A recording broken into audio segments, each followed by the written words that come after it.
The Fate of Austria. This video is purely for entertainment and does not infringe on copyrights or laws. The rights to the novel and image belong to the original author. We do not claim ownership.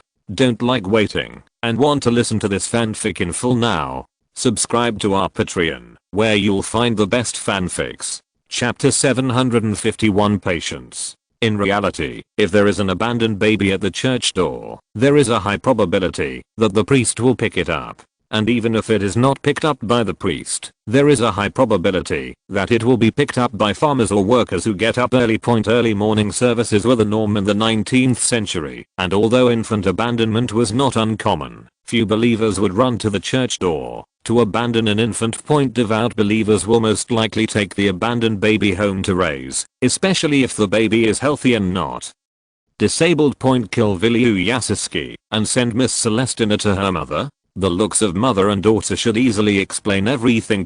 However, there is a small problem, that is, Jenny deliberately hid her whereabouts, and Franz deliberately did not ask. After all, it would be embarrassing if they met again. Moreover, what Jenny is best at is hiding herself, and she even trained many of Franz's intelligence officers. If there are some misunderstandings, there may be unnecessary casualties. But speaking of abandoned babies, Franz felt it was necessary to set up abandoned baby boxes within the Austrian Empire.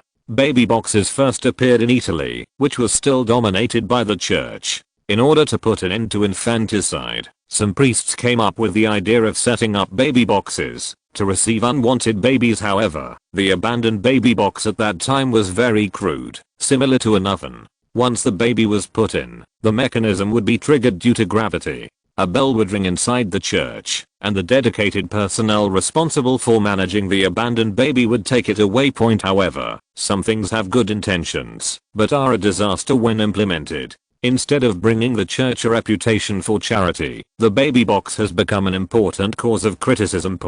Because politicians feel that baby boxes encourage abandoned babies, while human rights organizations feel that the church does not provide enough help to those abandoned babies, and instead persecutes those poor people in disguise. Historically, due to the decline of the church and the emergence of a large number of more powerful voices, the practice of baby boxing, which began in the 12th century, finally disappeared from the world in the mid-19th century. People at the time claimed that this was a great progress in human history. However, after 2002, baby boxes were restored across Europe. Over time, baby boxes appeared on other continents. No one can tell exactly why. The economic crisis, moral degradation, or is it an inescapable historical cycle?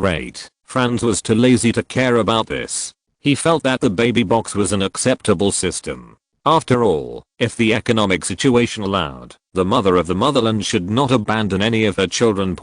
And in Franz's future plan, many people are needed. In addition to quantity, he also needs enough loyalty. What's more, since it is inevitable, why not perfect it closer to home? Night. Colonel Bordeaux knocked on the door. Archduke Franz, there is a lady who wants to see you. Franz felt a little helpless, but in order to solve the Galician problem neatly and beautifully, he still said, invite her in. Yes. After Bordeaux left, Franz sighed. It seems like I have to work hard again, and it always feels weird. After a while, Lakshmi pasted at the door, and Franz's face became serious. Why did the little brat stay up late at night and come to see me? Be careful not to grow up.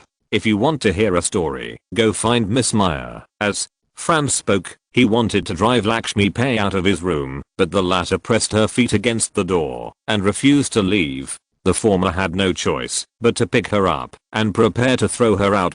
Then Lakshmi Pei shouted, someone is crying. Franz put it on his lap, then picked up the soul and gave it a hard slap. What the hell? Lakshmi Pei said yeah, but still said stubbornly, there are really ghosts crying, and the whole manor smells of blood, especially the garden at the back. Ah, you a dog nose. Franz couldn't help but sigh. This was similar to the situation discovered by Colonel Bordeaux. Yasinski's housekeeper did move those who should have been buried alive that day, but the few corpses buried in the soil and the smell of blood in the air could not hide the experienced security chief of Bordeaux official point. It's just that Franz hopes to collect more evidence and then hold a public trial to completely discredit these people. Point only in this way can those people be cut off from the possibility of making a comeback. Otherwise what cannot kill them will only make them stronger than trying to get stronger by making comebacks again and again is not what Franz wants. That's why he's here.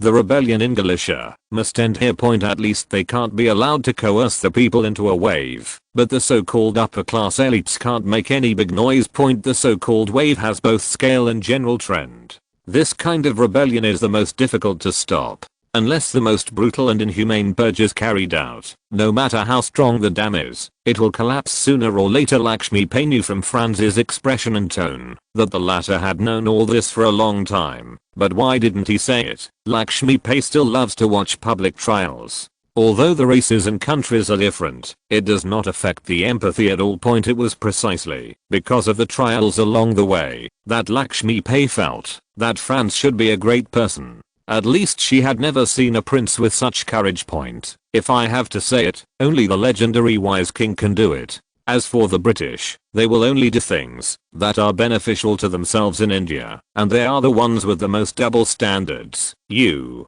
all know that pig is a bad guy. Why do you still live here? Wouldn't it be better to just tie that bad guy up and burn him on fire? Lakshmi Pai suggested in a low voice. Point Franz was a little helpless. He didn't want this little guy to do anything to alert others. After all, Lakshmi Pai was too young, and it was easy to hide things in her heart. No, it's easier to burn it with fire, but it only burns the surface. If you want to clean up the darkness, you have to start from the source. Then, can you cleanse the darkness by continuing to live here? Lakshmi Pai asked with longing and curiosity. Cannot. Franz's answer was very simple, and the admiration that Lakshmi Pai had finally aroused disappeared. Then, you are still like this? Is it because of that woman? The latter's words shocked herself, and the former was also shocked, but she immediately returned to speaking as usual. It seems that my acting skills are really good.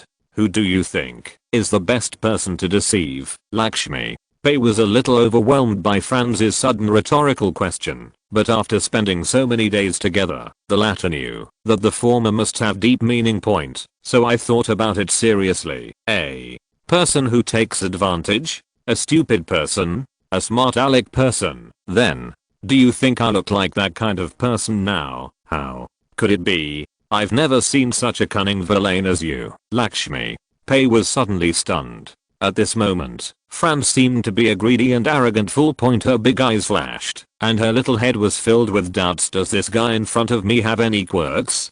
Do you like the feeling of being looked down upon? Chapter 750 To the journey of the Polish Restoration Army. Franz could see that the little girl in front of him was thinking wildly, but there was one thing that he still cared about. Did you hear crying? It is not uncommon for noble manners to have dungeons, especially those with very powerful families, who are no different from local emperors. But along the way, although Franz dealt with many nobles, he never discovered anything like a dungeon. Point. If we could find remnants of the Middle Ages like a dungeon in Wieluniaski's manor, we could rescue some people from it. Point. The propaganda effect was so good that the Polish nobles, especially the nobles who were close to Jasuski, would never even think of raising their heads in this life. Although I can direct and act myself, I still fall behind. It's very weak, like sobbing, intermittent, and there are a lot of them. Occasionally there is the sound of chewing. You sound so creepy.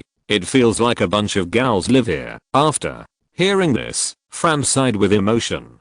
These words immediately frightened Lakshmi Pai and immediately shrank her neck and said timidly, they're really werewolves in this world. The little girl obviously recalled the plot from the horror story she had heard. If you are so timid, don't keep clamoring for scary stories all day long. What if you wet the bed at night? Lakshmi Pai was obviously frightened. She didn't notice Franz's taunting and just asked stubbornly with a tearful voice, they're even werewolves. This thought was a bit divergent for Franz, so he simply answered, no, it's just a trick for children. After all, Franz came from an atheistic country in the east and was completely indifferent to the story of werewolves. However, The legend of werewolves in the West lasted until the 1980s before its influence gradually faded. At this moment, Lakshmi Pai was completely frightened and no longer looked like the devil in the world.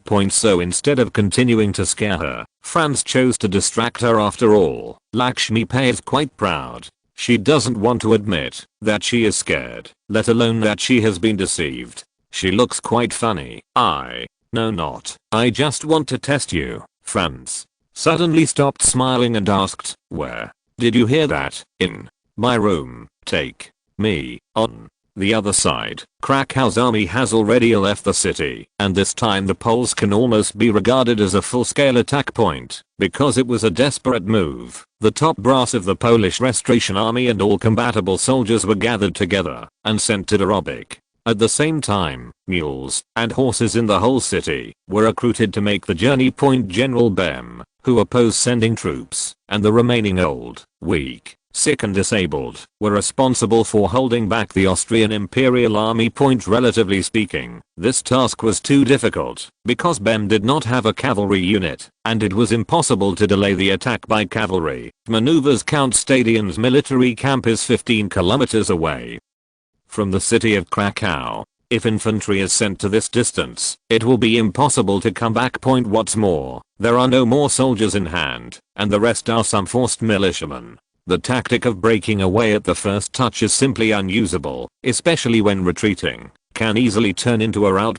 However, the conscientious General Bem thought of other methods. He decided to expand the defensive scope and build fortifications outside the city to block the advancement of the Austrian army.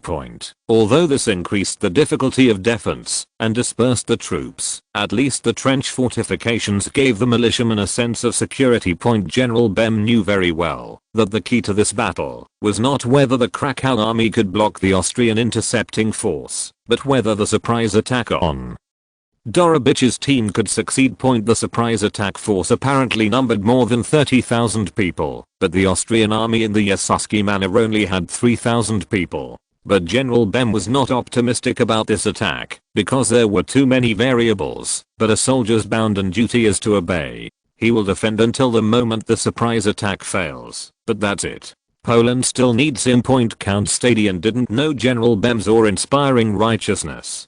He just felt a little funny looking at Krakow's city fortifications. There is a 5-kilometer long defense line connected to the city, but it only has a thin layer. Count Stadion could not even think of such a bizarre strategy. To be honest, he was still a little disappointed, because according to legend, General Bem was a famous Polish general who had defeated Russians twice his size. Just meeting him today, Count Stadion felt that the other party's military thinking was still in the 18th century. Such a loose defense line can easily be divided and surrounded, not to mention that you can directly attack the city to force the opponent to return reinforcement, or directly make a large detour to render this defense line ineffective. However, his mission was only to besiege the city of Krakow, and did not include pursuit or annihilation. Because someone else was responsible for the task, Julius Jacob von Hainaut came to the battlefield with his Salzburg army. To be honest, General Hainaut was the general who supported the construction of railways the most, but he still underestimated the military use of this new mode of transportation. It only takes 1 week to transport 100,000 troops, their equipment and supplies from Salzburg to Krakow. A distance of 580 kilometers used to take at least a month.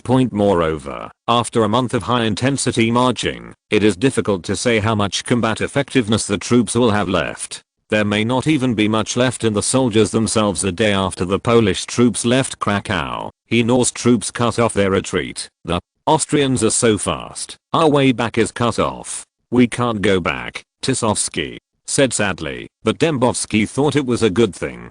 After all, there were a lot of deserters on the first day, which he couldn't even think of. Desertion is almost inevitable in this era, but to lose 3,000 people after just 1 day's journey, and to lose 10% of the total force, is really an exaggeration. If the situation continues, they will become mere commanders in 10 days. There's nothing to be afraid of. This is actually a good thing for us. Otherwise, if those cowards start running away, we won't be able to stop them. Now the Austrians have become our supervisory team. If you step back, you will die. Look at those hams. Do you still dare to run away? Ha ha. Tisovsky was not as optimistic as Dembowski, but it was right to think about it. Anyway, he had already staked his fortune and life, but was let go by Landry Rome. He simply broke the bottle and picked up a bottle of red wine. Cheers, that's true, cheers. The two temporary secretaries of state were toasting and drinking in the carriage, and most of the soldiers in the team were temporarily recruited militiamen. After walking for 2 days, their legs felt like they were about to break point. At first they would laugh at and despise those who deserted, but now they hate themselves for not deserting point. Although there were pursuers behind them, they couldn't see them. The officers said there was glory and loot waiting for them ahead, but they couldn't see it either. They could only hear the growling stomach, only see the bubbles on their feet, and only know the exhaustion all over their bodies. On the 3rd day, some people could no longer walk. They wanted food, rest, and rewards. Chapter 753 Celestina. These people were mainly hooligans and scoundrels who temporarily joined the Polish army. Their purpose of joining was to make money and take the opportunity to rape and plunder a team recruited temporarily. Once someone slacks off, a group of people around them will start slacking off. Point at this time of life and death. The Poles obviously cannot afford to delay. Tisovsky and Dembowski immediately rushed to the stopped team. They stepped on the stirrups and got out of the car and looked at the group of soldiers in front of them. They understood what this group of people wanted. Then the two looked at each other, and finally Tisovsky spoke. We know that marching has been hard for everyone these days, but behind us are the Austrian troops, and they are all butchers who kill without batting an eye. If we fall into their hands, our lives will be worse than death. They will imprison us in the Inquisition and torture us to death bit by bit. But as long as we get to the Robic first and take control of the idiot crown prince of the Austrian Empire, we can negotiate with them and let them return Galicia to us. Long live the Kingdom of Poland. No one answered, but Tisovsky did not feel embarrassed and just cleared his throat and said, the Jasowski family of Dorobich is the richest man in Lviv. Considering that Wiliuszewski colluded with the Austrians, the Council of the Kingdom of Poland has given you special permission to plunder for 3 days. Long live the Kingdom of Poland. The soldiers and gangsters remained indifferent. The logic of this group of speculators was very simple. If they want me to work, I must first serve them well. Stop lying to us with such nonsense. Either give us money and food, or get out. Yes. Damn Austria, why can't we see it? Stop talking so much here. All kinds of dirty words and cynicism made the two temporary secretaries of state lose face, so they had no choice but to get in the carriage and leave. These troublemaking soldiers thought they had won, but they miscalculated. Soon a group of non-commissioned officers rushed over and killed all the leaders without saying a word. Then raindrops of whips fell on them, and the remaining people could only able to keep up with large groups in a hurry. On the 5th day, people fainted from time to time, and the physical strength of ordinary militiamen was approaching its limit. At this time, General Haynor, who was in charge of the pursuit in the rear, decided to wake up the guys in front and specially asked his cavalry artillery battalion to fire artillery in the rear of the Poles with no cover at all. The solid bullets plowed bloody lines in the Polish army's ranks. The damage caused by the artillery was different from the previous massacres of heretics and civilians by the militias. The iron balls tore the flesh and blood of the soldiers without any emotion at all. The wailing, screaming, praying, and cursing received no response at all. Just solid bullets bouncing in and out of the queue, causing a bloody storm wherever they passed. In fact, Haynor had more efficient explosive shells in his hands, but his mission was only to pursue them. If these Poles were really defeated, it would ruin the plan. At this time, Haynor finally understood why the two princes dared to wait for the other party to launch an attack. It was just that there were too many deserters on the other side, and they were afraid that they would all run away before Dorobici arrived. Haynor's troops captured many prisoners, but more deserters were killed by local serfs. He had seen this kind of situation many times along the way, and it was no longer strange at this time. The Poles also counterattacked in the face of Haynor's provocation, but it was obviously unrealistic to chase the cavalry with infantry. As for relying on sharpshooters to shoot, just think about it. The range of artillery is nearly 1000 meters, while the maximum distance of the old-fashioned rifled guns used by the Poles at this time was only 600 meters. Even if the Austrian cavalry was within shooting range, it would still depend on luck. If the two sides were 500 or 600 meters apart, the artillery firing queue is different. The target of the queue is very large. Even if it cannot hit, the sound of the artillery alone is enough to deter the opponent. The best way to counter cavalry harassment is to rely on cavalry, but most of the Polish cavalry are temporarily recruited and cannot be compared with troops that actually receive military training all year round. The result was repeated on-site teaching, but those people could not become stronger because the tuition was their lives. There were only a few people who could ride horses, and the exaggerated battle loss ratio almost caused the entire Polish cavalry force to collapse. However, thanks to the encouragement of the Austrian cavalry, the Polish army was full of motivation again. On the 8th day, the 30,000 strong Polish Restoration Army now numbered less than 10,000.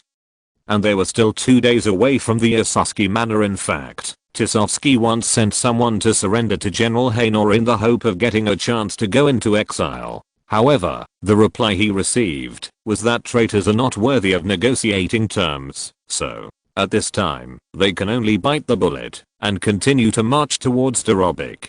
Theoretically, they still have hope, because they have already opened up the main force of Haynor for 2 days, and only some cavalry are following the Polish army. Sowski had an ominous premonition. In Jastrzębie Manor, Franz's door was knocked again. Archduke Franz, a lady is looking for you. Invite her in. Franz didn't think much about it. He felt that it was probably Lakshmi Pai, who didn't dare to sleep again. Can you not be afraid if you can hear crying under your bed? However, Franz searched the entire room and found no secret passage. There is a high probability that the entrance is not in this room. It is just because the soil layer is not thick enough and the sound insulation effect is not good enough. However, this time it was not Lakshmi Pai but Celestina. Hello, Archduke Franz. Hello, Miss Celestina. What's wrong so late? If there's nothing important, just wait until tomorrow. This was a time when women had a bad reputation for staying too late in a man's room, and the latter apparently didn't understand this, and even sat at Franz's desk. What is Vienna like?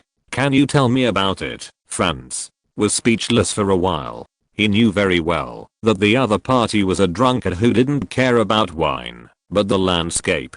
But it doesn't matter. After all, I'm very good at pretending to be crazy, and when it comes to Vienna at this time, that was a city that Franz had transformed single-handedly. He could talk about it for a day and a night. Celestina came again the next day, and Franz said she listened, and the two were in a stalemate for another day. Franz's mouth went dry for several days, but Celestina only had to smile, applaud, and occasionally say, Archduke Franz, you are so knowledgeable. Finally, on the night of the 9th day, Celestina changed her question to a more personal one. Do you want to know me? In no mood, Celestina did not feel embarrassed by Franz's answer. Instead, she took off the suspender of one side of her backless skirt and stepped towards the former, continuing to smile. Can you do me a favor? I want to get some air. The buttons of the corset are in the back, and I can't reach them. The girl's body fragrance gradually spread into Franz's nose, and her gentle words made people intoxicated. Generally speaking, there is no reason not to eat the meat that is brought to your mouth. You have to hold it, even if you are not hungry. Chapter 754, The Eve of Battle. But Franz chose naked hanging, and the girl completely lost consciousness within a few seconds. Although I don't know what the other party is going to do, it is certain that it is related to the coming Polish nationalist army. According to the Poles' previous marching speed, they will arrive at Dorobik before 10 o'clock tomorrow morning. In fact, sometimes Franz still admired these Poles, because in the past few days, no messenger had come to Jastrzębie Manor to report news, although Franz had previously told all parties not to waste the precious lives of the signal troops. Theoretically speaking, even if there was no military action, local action should be taken. However, the reality is that Franz did not receive any intelligence about the enemy's attack. Fortunately, he prepared a script to gain fame. But now it seems that it is no longer needed, but this is not a good thing. The lack of intelligence means that there are still a large number of Polish Zionists in Galicia, and their energy is still huge. Point at the same time, it also means that Franz needs to clean up more thoroughly, and many people will die. Franz rang the bell, and the sound of Bordeaux knocking on the door was accompanied by 3 long, 1 short, and 1 long knock. Grand Duke, did you call me? Come in. As soon as Bordeaux entered the door, he saw Miss Celestina, who was tied up tightly. The latter also had a towel stuffed in her mouth, but the former did not say anything. After all, as a qualified attendant, he would not treat the Grand Duke's personal affairs. Likes to point fingers, but Franz didn't want the other party to misunderstand anything, so he explained, "There may be a war tomorrow, so it's better for her to stay with me for safety. But this lady has probably been brainwashed by the Polish Nationalist Army. In order to prevent her from hurting me or herself, I'd better control her first." Bordeaux nodded in agreement. He didn't want to express his opinion on this, but asked, "Your Highness, I will tell Colonel Monte to increase the security. Do you need an evacuation plan now?" "No need. It would be a joke if you ran away before you saw those rebels, and I'm not just here as a bait." In addition, I tell everyone to be careful of the mole. You send people to keep an eye on all the important figures in the Yasowski family. Especially the diet of war horses and soldiers must be paid attention to. Although Franz was absolutely confident in the combat power of the troops in his hands, he did not want to capsize in the gutter. Equipment and training are indeed important, but this does not mean that the side with better equipment and more training will definitely win. A real army can only be formed in the tempering of blood and fire, and the current Polish Restoration Army is his test stone. In fact, the main purpose is to test the effect of the new equipment in actual combat. On the other hand, it is to establish one's own authority, and at the same time, it is also to let this group of people understand what they should do. Yes, I'll do it right away. Where are the civil servants and women? Of course we have gathered together for protection. Why are we afraid of alerting the enemy now? Vilau Yasowski is already ready to take action. There is no need for us to continue to show flaws. If they were taken hostage by these insects, more lives would be wasted. Yes, Bordeaux and Mauritius have been collecting evidence of the Yasowski family in recent days, and he has only come to one conclusion. Some people really don't deserve to be in this world. Vilau Yasowski dared to kill people at the age of 10. When he was young, his horse trampled Lvov, and countless people died under his horse's hooves as a result. The old Count Yasowski was saddled with a heavy debt, but the old man still doted on his only son and thought that he was just too playful, and he would understand sooner or later. However, the old Count Yasowski did not wait for that day. The eagle raised by Vilau Yasowski blinded an Austrian noble's eyes. The latter refused to reconcile, and insisted on putting Vilau Yasowski in prison. The old count was so angry that he couldn't even get sick. The old count died soon after, and Vilau Yasowski was not imprisoned, but the family who had prosecuted him disappeared in Lviv. After that, many people related to Vilau Yasowski disappeared. This is why there is only one adopted daughter in the huge Yasowski manor. After Bordeaux left, Franz looked at Celestina, who was still a little confused, and sighed. This is a big trouble. I just hope she doesn't have too much to do with this adoptive father. On the other hand, Vilau Yasowski's housekeeper was in trouble, because these thousands of uninvited guests kept the entire manor airtight, and he couldn't find any chance to make a move. Vilau Yasowski was planning the famous escape route with his most trusted guard captain. After contacting him for a while, he felt that maybe he should leave a way out for himself. After all, Archduke Franz doesn't look very smart. If the idiots in Krakow fail, he can rely on his adopted daughter to get into the Habsburg family's lap. Although he didn't want to admit it, at this time, every one of the nobles in Galicia was a loser compared to the Habsburg family. Vilau Yasowski was already the richest man in Lviv, after raising 400 guards. However, he could bring 3,000 elite cavalry out for fun. It was really infuriating that people were more powerful than people. In fact, he has already prepared an escape route. The underground passage of the manor can lead directly to the dock. The main reason is that the Polish Nationalist Army asked Vilau Yasowski to cooperate with foreign forces. This sentence is simple to say point, but he had to use his life to fill in a fluttering sentence point. Judging from their hunting trips these days, everyone in this cavalry team is a sharpshooter and can hit a flying rooster from 100 meters away. Point. This level of ability is definitely unique among his own guards, but at least half of the troops in front of him can do it. Point. In fact, there was a problem with Ilyushaska's understanding here. Because his guards were issued muskets, while the soldiers of the Royal Dragoons used rifled guns, then there's the issue of training. The former can't fire a few shots a year because they have to buy bullets themselves, while the latter practices every day and has strict assessment standards. If they can't shoot accurately, they'll be haunted. Point. Ilyusha did not think that his 400 men could hold out much longer, and it would be foolish to leave his fate to others. After the exchange of fire between the two sides, he asked his daughter to take Franz Joseph and himself to escape from the tunnel. Then he would be the only one. Ilyusha believed that, as long as Franz Joseph was in his hands, he would have the initiative, and both the Polish Restoration Army and Austria would be manipulated by him. Maybe I can become the Prime Minister of the Empire, will you?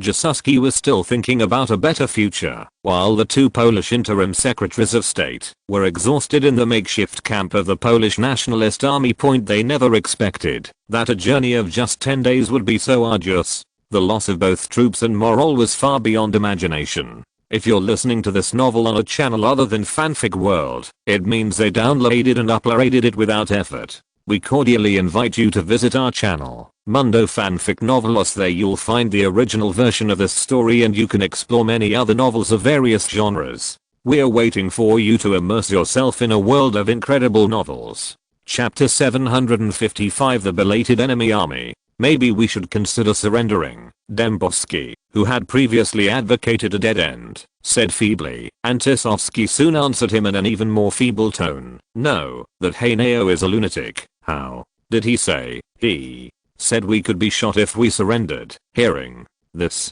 Dembowski asked with some confusion, what if we don't surrender? He'll hang us. Does it make any difference? Yes. He said that taking a gun is an honorable way to die, and being hanged is a way to die for thieves and gangsters. He's quite thoughtful. The two of them were speechless. The heroic ambition to revive Poland was gone, leaving only fatigue and resentment. When did it start going downhill? Perhaps the uprising was doomed to fail from the start. At this time, a cavalryman came back and shouted excitedly, "We're here. We're here. Our destination is here. Very good. Long live victory. Haha. When we get to the Robochi, I will drink all their wine. I'm going to hit 10 tonight. Ha. Ha." The big soldiers shouted excitedly, thinking about the victory. The officers were not happy, because it was difficult to fight a tough battle, especially without heavy weapons, which would cost lives. I originally wanted to recruit some civilians from the villages and towns along the way, but those damn guys were so clever that they had already disappeared without a trace. In fact, even with heavy weapons, it is common for the attack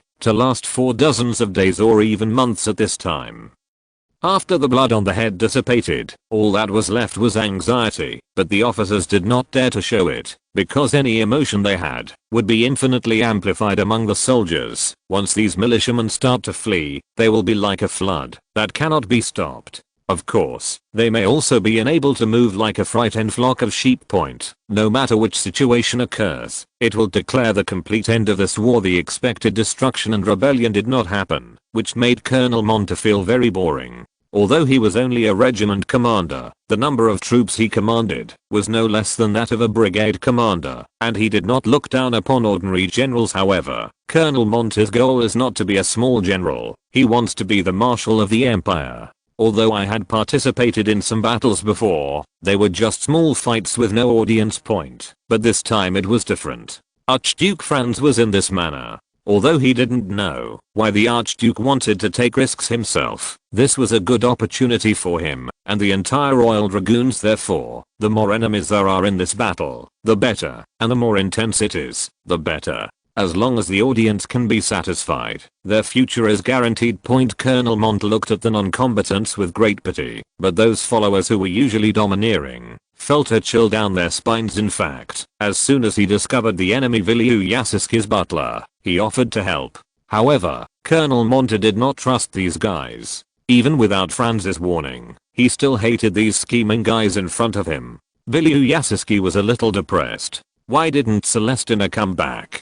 Are the two still together? How obscene. Franz set up 2 modified telescopes in the attic on the top floor. Although they looked exaggerated, the actual magnification was only 8 times. However, this is also the most advanced military telescope at this time, and it is expensive. Therefore, Franz's sniper plan is very difficult to implement, and it still mainly uses double scopes and triple scopes. In fact, in addition to the double mirror and triple mirror, the Austrian military also has a bunch of 1.5x mirrors and 2.5x mirrors that cut corners at first. Franz let Double lead the team to conduct research freely, and the result was the kind of ultra-long sight that appeared during the American Civil War. This kind of ultra-long sight is not only expensive, but also has worrying accuracy. What's terrible is that it is inconvenient to carry, and even more difficult to maintain. Problems with the material of the early lens made it very fragile. If you are not careful, it will be damaged, or the lens will be scratched.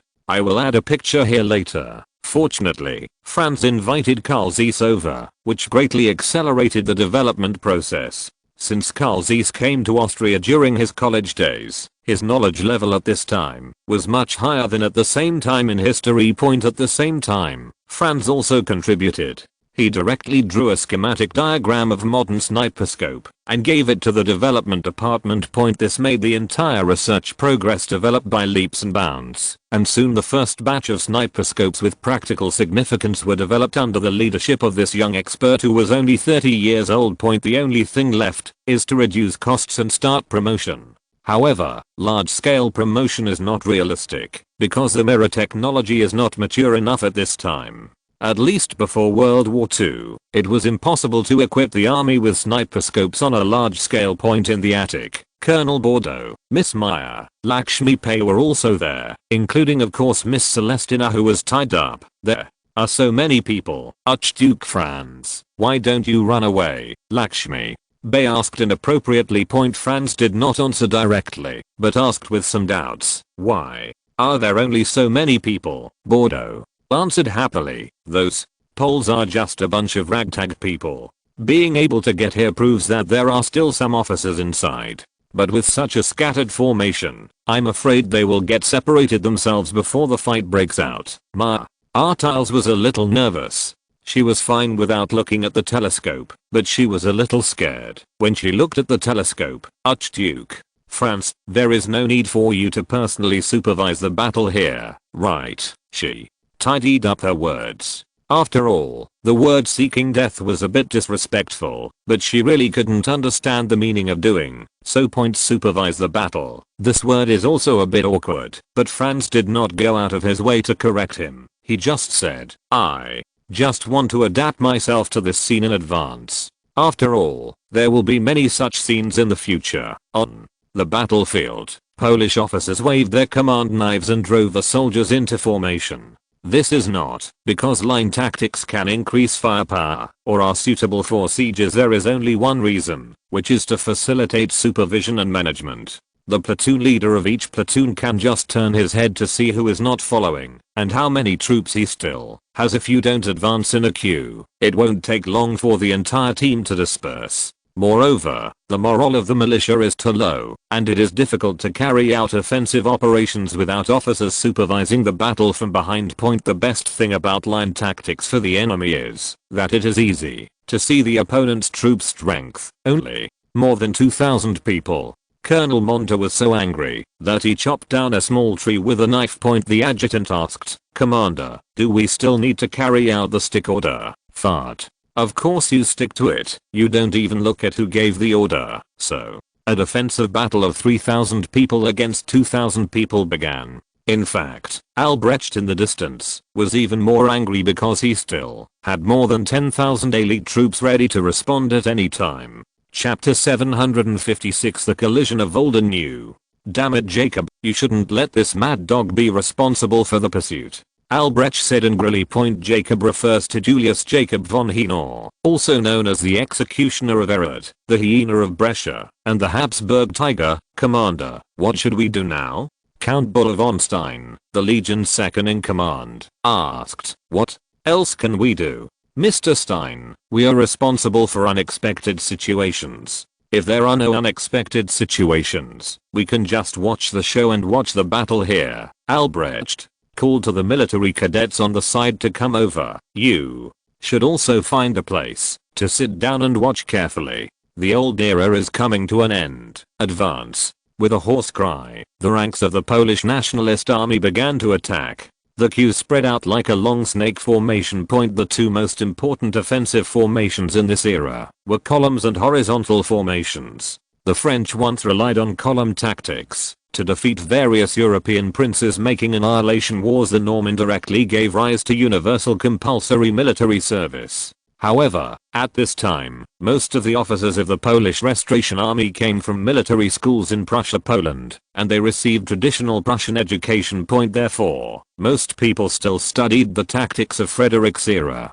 Tactical innovation had to wait until William I's second military reform. At this time, Crassewitz's theory was not taken seriously. Although on war has a high historical evaluation, it actually did not receive attention until the rise of Prussia in the late 19th century, under the strong promotion of Moldavik the Elder, but only the Prussians paid attention to it. The French did not accept the theory in the book until World War II, and the Americans did not accept the concept of People's War until the Vietnam War. By the way, Clausewitz died of cholera, and many other famous people died of cholera. The main focus of Scharnhorst's military reform was to streamline the organization and the conscription system, and to expand the officer group. Therefore, although the Prussians established many military schools, the content of the classes was still about how Frederick the Great's horizontal formation tactics violently defeated the Russians, Austrians, and Gaulish barbarians. At this time, Prussian military education also had a very significant feature, which was that it extremely underestimated the role of artillery.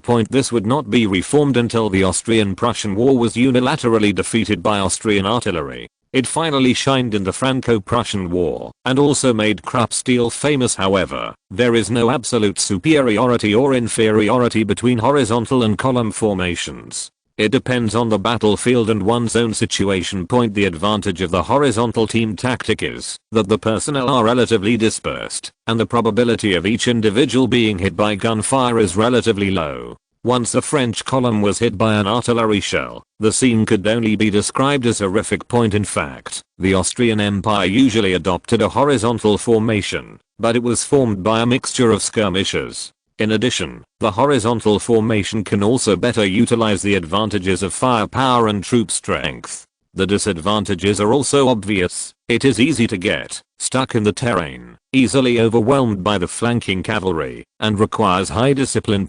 If the Prussian army was on the battlefield at this time, it would most likely advance in an ordinary way. However, the militiamen of the Polish Nationalist Army were not of such high quality. In just 1 minute, the distance between the front and back of the queue increased by nearly 100 meters. At this time, the officers of the Polish Nationalist Army had to reorganize their formation to prevent a sudden collapse after the exchange of fire. Colonel Monter in Wu Bao knocked on the battlements angrily and kept swearing. "Are they still fighting? Are they going to have a physical education class?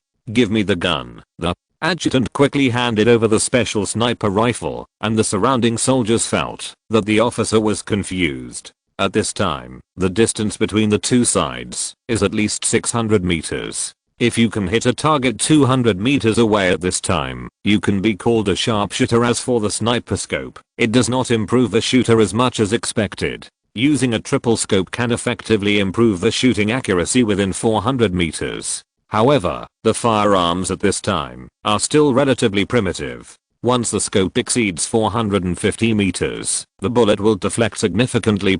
However, sometimes it just takes a little luck and a thick skin to create miracles. A gunshot was fired, and about 1.5 seconds later, a Polish Zionist army officer who was counting the number of people fell to the ground, and the bullet penetrated his left chest. Seeing this, the surrounding militiamen fled one after another, while a burst of cheers erupted from the battlements of Wu Bao. "Good marksmanship. The regiment commander is really awesome. The adjutant immediately flattered him, and the soldiers also cheered in unison. Only Colonel Monta himself knew that he was actually targeting the officer standing motionless next to him, but this did not prevent him from bragging to relieve stress. Did you see that, brothers? As long as you train well, even if you are not as good as me, you can still kill someone at a distance of 400 meters. Listen up, don't be polite to the rebels, and beat their officers.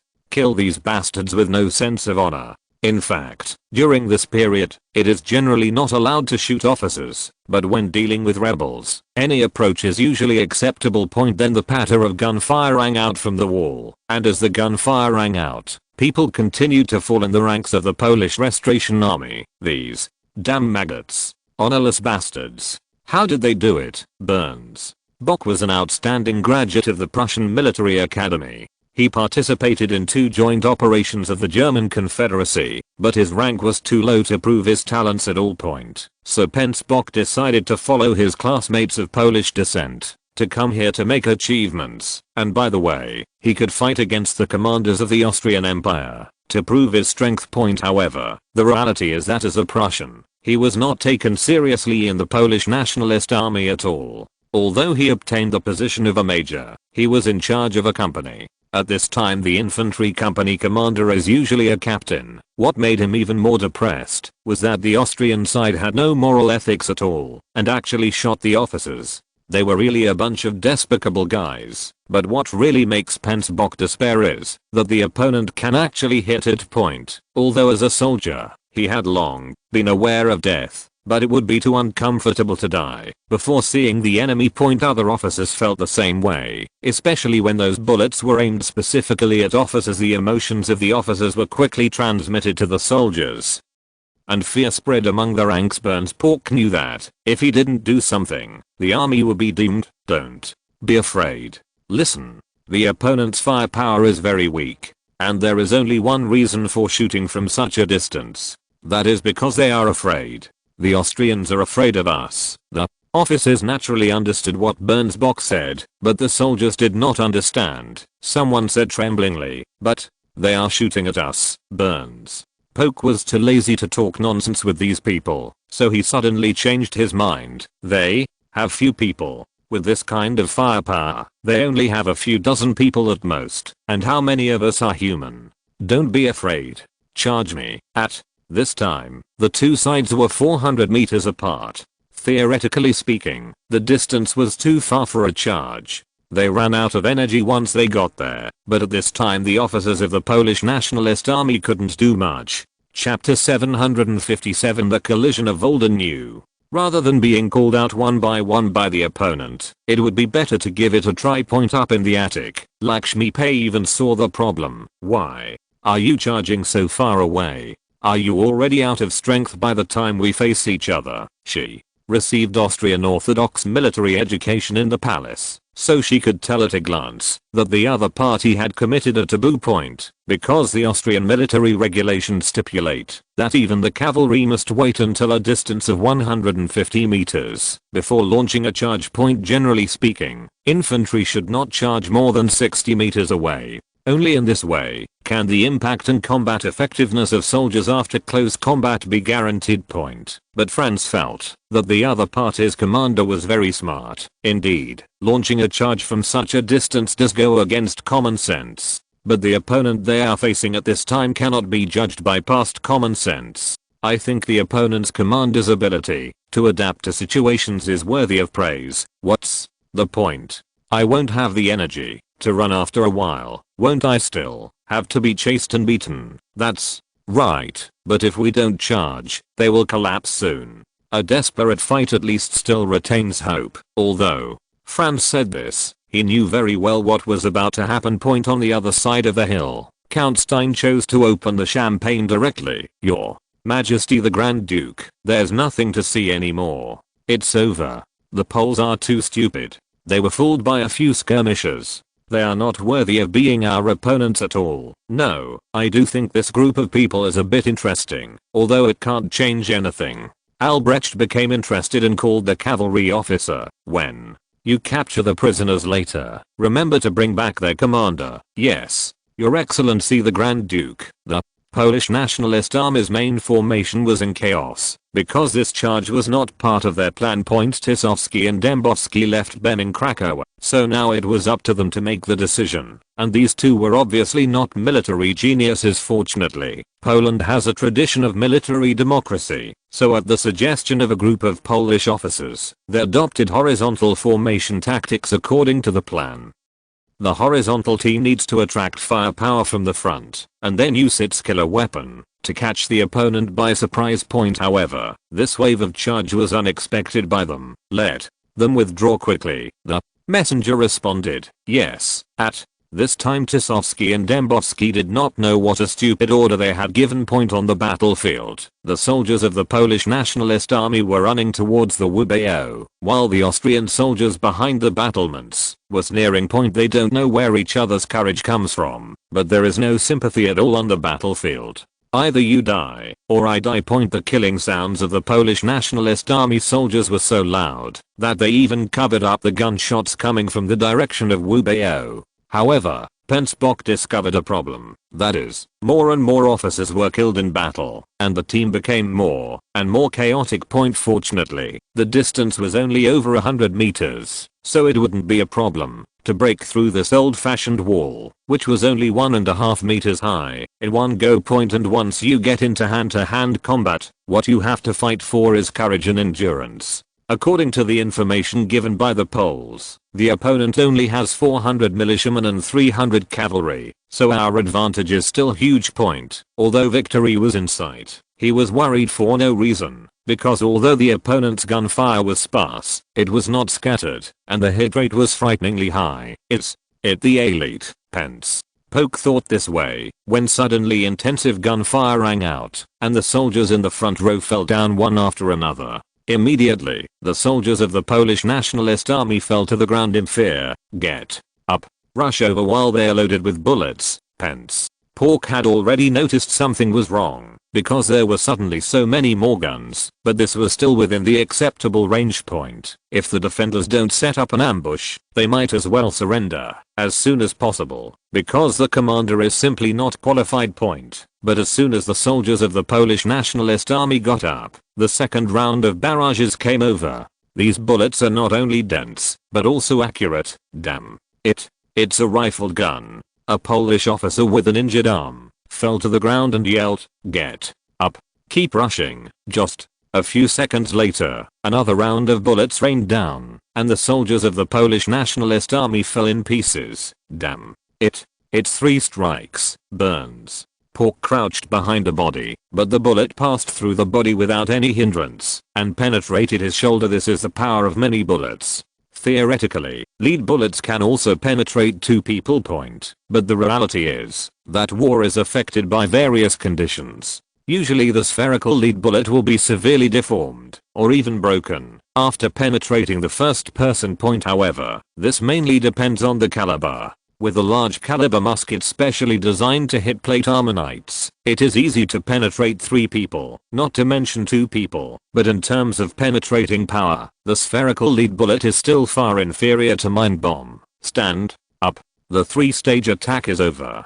Take advantage of it now, before Poker finished speaking. Intensive gunshots rang out again on the fort. Seeing the one-sided massacre, Lakshmi Pai and Myra couldn't bear it. This is war. Blood and cruelty are the norm. Flowers, honors, and applause are more of a romantic beautification. Please. Excuse me. Myra quickly left her seat and hid in the bathroom to vomit. How can they win? Lakshmi Pai seemed to have seen what was happening in the Indian subcontinent at this time point, but she was obviously overthinking it, and the British troops stationed in India were obviously not up to that level. In fact, at this time, large-scale troops equipped with breech-loading guns only existed in Austria and Prussia. Use your strengths and avoid weaknesses. At least you can't choose to take the initiative to fight on the front. The guerrilla warfare you mentioned before is a very good strategy. If you make one mistake, today's scene will happen again. Lakshmi Pai was a little confused by Franz's words, but the former knew one thing: at least when facing the Austrian army, he should not choose to attack head-on, otherwise he would be seeking death. On the hill on the other side, Count Stein, who was already a little drunk, sneered when he saw that the Poles were directly suppressed at a distance of about 100 meters and could not move. What? A bunch of cowards. If they don't dare to charge, why don't they run? The surrounding military students also burst into laughter. They just thought it was great to be born on the winner's side. Albrecht expressed concern about the future of the Imperial army. In such a group of people, no one could see the slightest clue. It's already the 19th century, and there are still a bunch of guys who only talk about morale. Do you think war is just a child's play?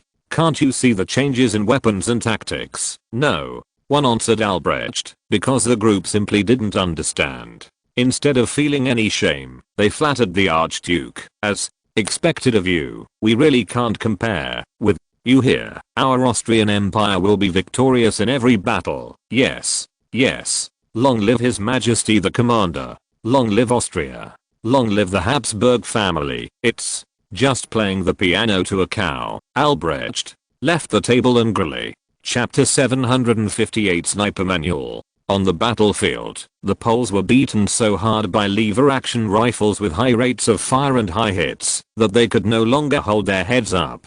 They were unable to hold their heads up in a true physical sense. The 8-round ammunition capacity was definitely a unique design at the time, providing it with the ability to continuously suppress. However, even lying on the ground is not a problem for the shooters behind the walls. The latter only treated as hunting. After all, the distance of more than 100 meters is protected by the walls. It is difficult for old-fashioned muskets to cause any damage. Damn. It was such a meaningless battle. Why didn't they surrender? Colonel Monta was very irritated. He didn't understand what the other party was doing. It was simply impossible for such a small number of people to attack the Wubeo where he was stationed. At this time, Colonel Monta looked at the private soldiers of the Yasiski family who were fighting between two groups. The latter was immediately frightened, and the former sighed helplessly. He really hoped that the other party could have the courage to at least give this. It would be nice if the battle creates a little bit of suspense. Although he was eager to perform meritorious service, Colonel Monta did not want to take the initiative or force the guys in front of him to rebel. After all, the lives of his men were more important. The most important thing is that Archduke Franz did not have that intention. The Archduke's order was to request support when the number of casualties exceeded 10%, but this was obviously too much worry, as the enemy was more vulnerable than imagined. Although the battle was one-sided, no one cared about the colonel's mood. In other words, unlike the colonel, they didn't care how many enemies there were, only how many they could kill. At this time, a Polish cavalryman came to the front line despite a hail of bullets. This courage made people move the muzzle of the gun 3 points away. However, not everyone would express their respect in this way. Several snipers had already aimed their guns at the brave warrior, who was risking his own life. Because this kind of person obviously meets the standards of high-value targets. Of course, the value standard of snipers was set by Franz. After all, there was no such combat mode before. The first target of a sniper is the enemy sniper.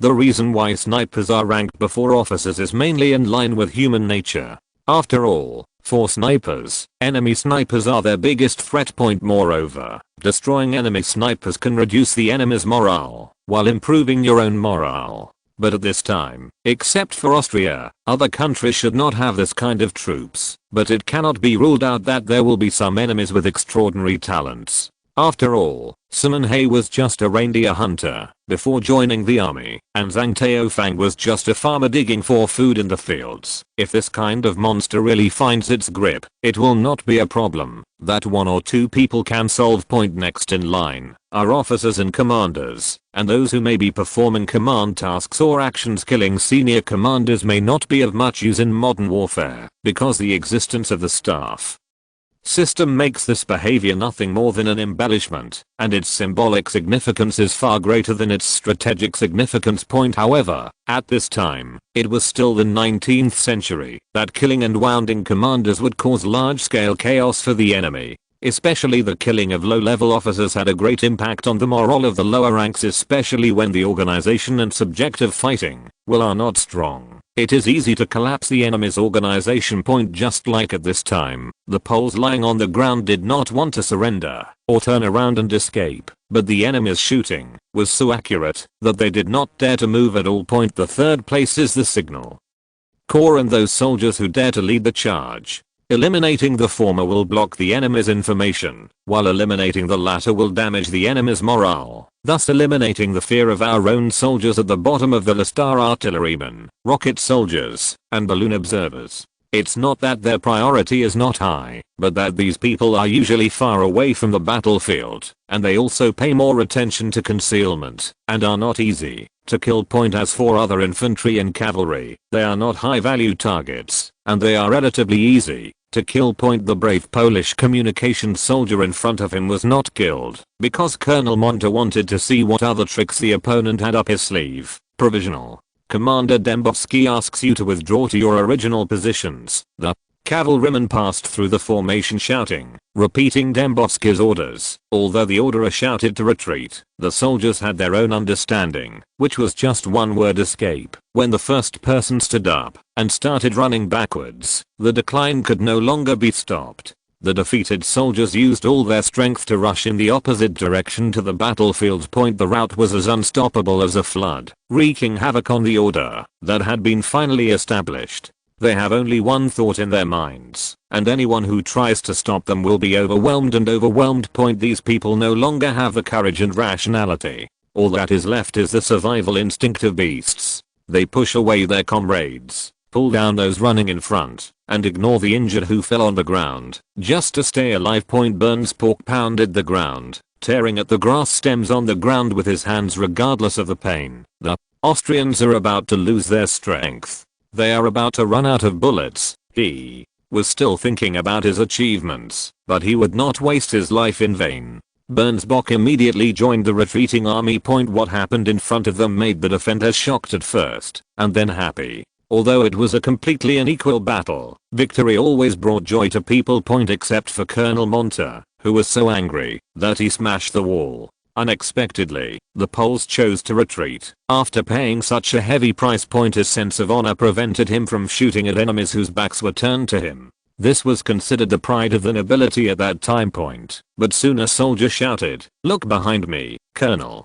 Monta followed the sound and saw a large number of cavalry approaching Wubeo rapidly from the other direction. Well done. Let them know how powerful we are. Although the cavalry approaching quickly from behind were quick and brave, without the restraint of the frontal infantry, the outcome of this battle was already doomed. Point Franz's evaluation of this was standard Prussian tactics: infantry to contain the front, and cavalry to surround behind. Point it was a pity that the infantry retreated early, and the cavalry that arrived later became a target, but even a two-sided attack did not pose a great threat to Wubeo. Point after all, leaving 500 men on the frontal battlefield was enough to deal with it, and those cavalry couldn't break through the wall. They could only dismount and fight on foot, which would not have much impact. The cost to the attacker is also too high. Lakshmi Pai murmured to herself. Point Franz just smiled. He hadn't even gone up to the trenches, barbed wire and Maxim, so the casualties would be huge. Then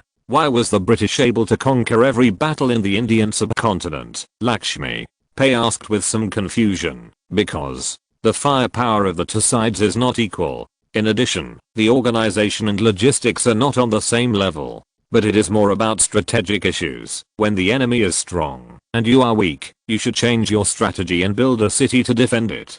Just relying on the original castles of the princes and families is not enough. Point bastions can reduce the damage caused by shelling to a certain extent, but my suggestion is to combine defense and guerrilla tactics. Chapter 759 Setting up the stage. The whole battle was uneventful. The Poles left behind more than 1,000 corpses and hundreds of mules and horses. Only 2 people on the Austrian side were injured. One person was shot through the buttocks by a stray bullet, and the other person somehow angered a hen and was killed. The latter made a cut on his head. Point. Although the Royal Dragoons in Wubeo did not pursue, the remaining Polish Restoration Army had absolutely no possibility of escaping. Point Albrecht's flank troops and Haynor's vanguard troops captured the remnants of the Polish Nationalist Army and captured more than 1,000 people. The rest all died in the melee. Albrecht and Enor were not as brave as Franz. Both veterans chose to use artillery and rockets to open the way. Many Poles who wanted to surrender had no chance. The war was won, but neither Colonel Monter, who was in charge of defending the city, nor Albrecht and Enor, who were watching the battle, nor Count Stadion, who was sitting quietly with Bem far away, were satisfied. Franz was also dissatisfied with this battle, because the number of enemies was too small, even less than he expected. He felt that the effect of troop training could not be achieved at all, and they had not yet been allowed to fight Albrecht on the Hungarian prairie. Horse bandits are fierce. Tisovsky and Dembowski were grateful that they were still alive, but they were not happy about the fate of being defeated and captured. Burns Pork was dissatisfied with not being able to use his talents, and Bem was dissatisfied with those who failed miserably because they did not listen to his advice. The young butler with gold-rimmed glasses was dissatisfied with Franz for occupying the eldest lady he cherished. And he was also dissatisfied with not being able to kill Franz. The only person who was very satisfied with the current situation was Wilew. He was fortunate that his men did not take action, and his adopted daughter had an affair with Archduke Franz. This made Wilew feel that he had made a profit. Even if he could not become the prime minister of the empire, he would be able to walk sideways in Galicia in the future. Of course, he was not arrogant enough to think that Franz could marry Celestina, but just being a lover was an honor enough for an ordinary noble. When Franz left the house, Wilew immediately approached him. "Your Highness, are you okay?" The latter thought about the wording, but finally did not dare to say it too openly. "Are you okay?" "Not bad." Franz's words were lukewarm. "What about Celestina? She might need a rest." Franz's tone was still indifferent. Wilew curled his lips without being noticed and said in his heart, "I have been tortured by you for so long. Do you not need a rest? Then, Your Highness, is there anything I can do for you?" "I would like to ask you to call all the nearby residents." Franz's words aroused vigilance in Wilew, because the latter heard that the serfs were now revolting and judging nobles everywhere. The matter was so big that no one cared about it. It was obvious that someone big was backing it, but Wilew thought it was the annoying Count Stadion. After all, His Highness doesn't seem very smart and very indulgent towards his subordinates. This kind of person is usually not a bad person, but he is definitely not an idealist who will make decisions for the people. So Wilew readily agreed. He felt that Franz probably wanted to hold a celebration party, so naturally the more people, the better, so that it would look impressive. It only took half a day for all the serfs in the Yasowski family territory to be summoned. Wilew deliberately asked the serfs to wear their best clothes, because it would be more dignified. However, when he returned to his manor with the serfs from 10 miles and 8 villages, he was dumbfounded, because there was an extra gallows just above the square. Wilew couldn't help but swallow. He just felt that his throat was on fire and he couldn't speak, but his forehead and back were wet with cold sweat. In the end, he could only squeeze out a few words. "What are you doing?" "Oh, it's nothing. I just want you to get the people out of the basement." Franz was smiling, but his eyes were fixed on Wilew, who managed to squeeze out a smile that was uglier than crying. "You are joking. I only have food and wine in the basement here. I can use them all to reward everyone, as well as my money and land. I want to see how Celestina is doing. She is my heart." Wilew was already panicking. He was eager to exchange his wealth for his life. At the same time, he did not forget to remind Franz that Miss Celestina was his daughter. "Colonel Bordeaux, please take Mr. Yasowski to see Miss Celestina. Bordeaux, please follow me." Wilew entered the room and his face turned pale after just one glance. He almost collapsed to the ground, but he was held up by 2 guards. "So, can you release the people in the dungeon now?" Franz deliberately emphasized the word dungeon, so that the people around him could hear it clearly, and the atmosphere suddenly became noisy. The serfs were all happy. How could the Yasowski family not know what was about to happen at this time? But they were trapped by Colonel Monte's soldiers, and could not move. "No, I don't have a dungeon. There is only food and wine in my basement. I will give you as much as you want. There really is no dungeon." Wilew Yasuski burst into tears, as if he had been greatly wronged, but Franz and the people around him had long been accustomed to this. Mr. Bordeaux, please follow Lakshmi to the dungeon, and be sure to rescue the person alive. Yes, just. Then someone in the crowd shouted, I know where the Yasuski family's dungeon is. I know it too. My brother died in the dungeon. Please avenge him. My daughter has been imprisoned in the dungeon by these beasts for several months. Now her life or death is uncertain. The surrounding villagers immediately became excited. At first Viliu Yasuski was still yelling liar. You lie.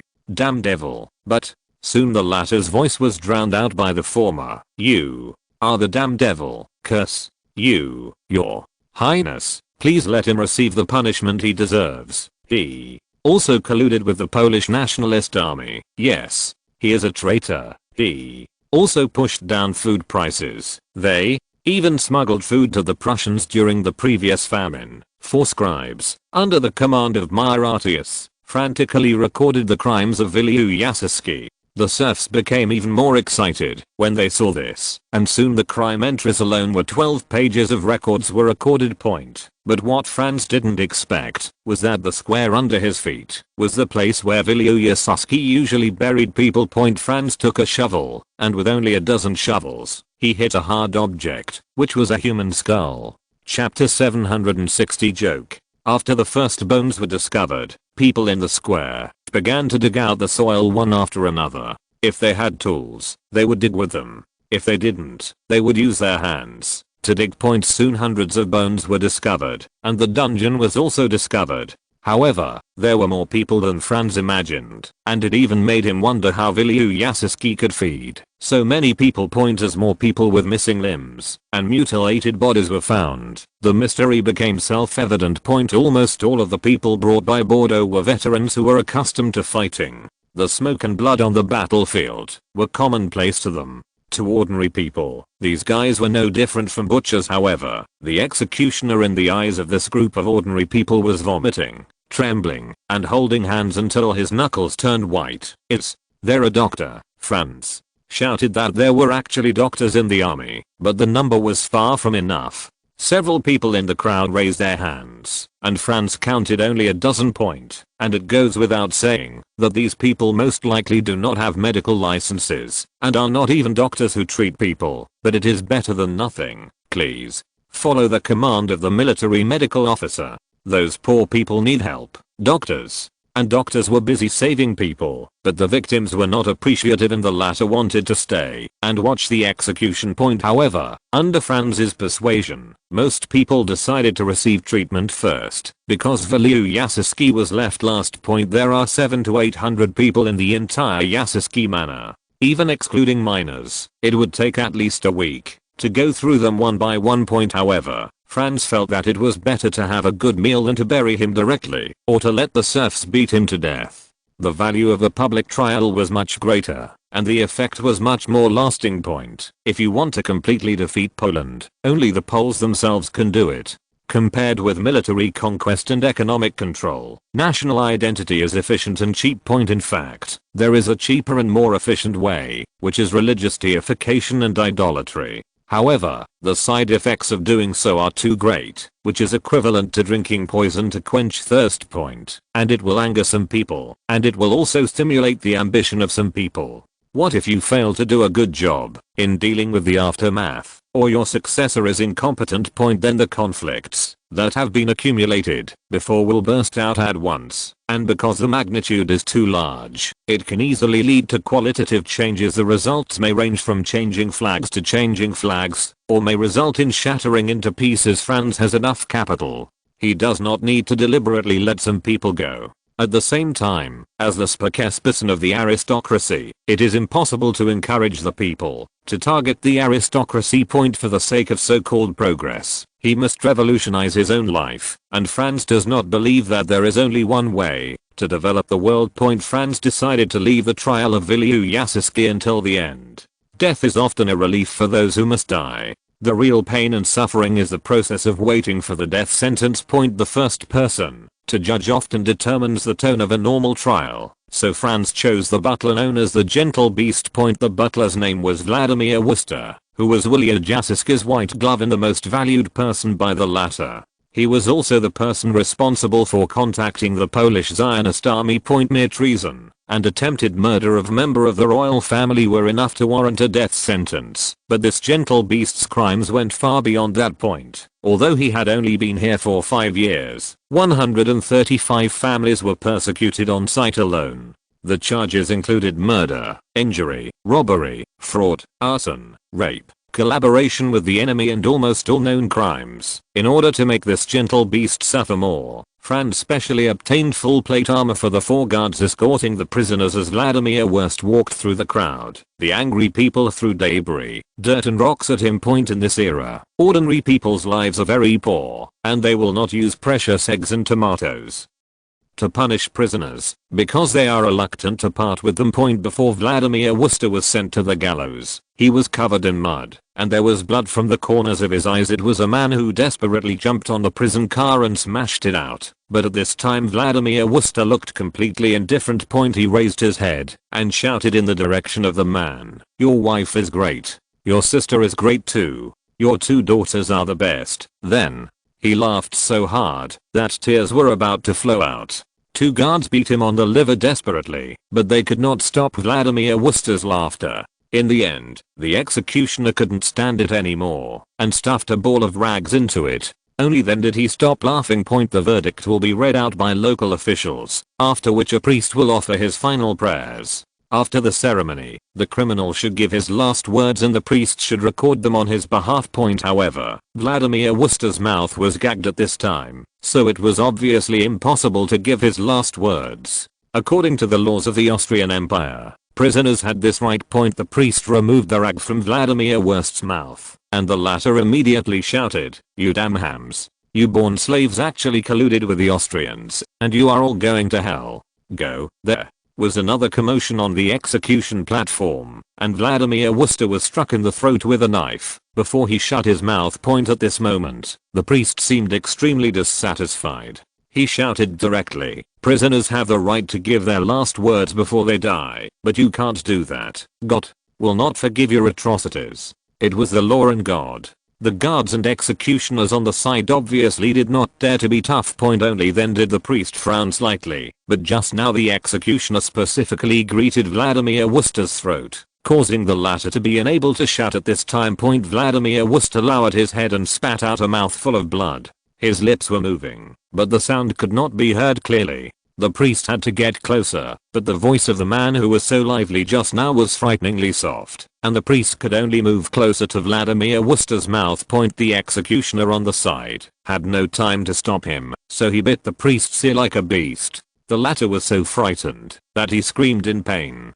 People around him swarmed around him, but it was too late. Vladimir Worcester tore off the priest's ear directly, and then swallowed it in front of everyone. His face was full of pleasure, and he raised his head like a winner facing the gallows. Next was like the heroic sacrifice of the ancient warriors. At this time, public executions had become a joke. The criminals all knew that even the most heinous crimes would result in death. So when they saw the gentle beast showing such bravery, the most heinous criminals felt a sense of pleasure, and they all boasted about their daily accomplishments. The accomplices also beat their chests and beat their feet, wondering why they didn't kill more people and do more bad things, causing themselves to be looked down upon by their brothers and those people who had no subjective will, but were just coerced. Cried bitterly. They hated it, but no one knew what they hated. Chapter 761 The Real Trial. Maybe he is repenting for not always being kind. Maybe he is hating that he can no longer protect his family. Maybe he is hating himself for not being a great villain. William Jaski was so inspired that he shouted, "Long live Vladimir Worcester.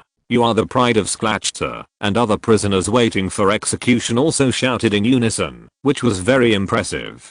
The power of generous lamentation. Sklachta refers to Polish nobility. Seeing that Vladimir Worcester was about to be regarded as a god, Franz quickly stopped the execution. At this moment, the latter suddenly felt that the death penalty was too light, really too light, and it was not enough for such a person. Looking at the group of sinners who were aroused to their ferocity, and then at the aggrieved executioners, Franz took one last look at the victims who had turned into lambs to be slaughtered again. He made a decision that would be condemned by later generations of jurists and human rights scholars.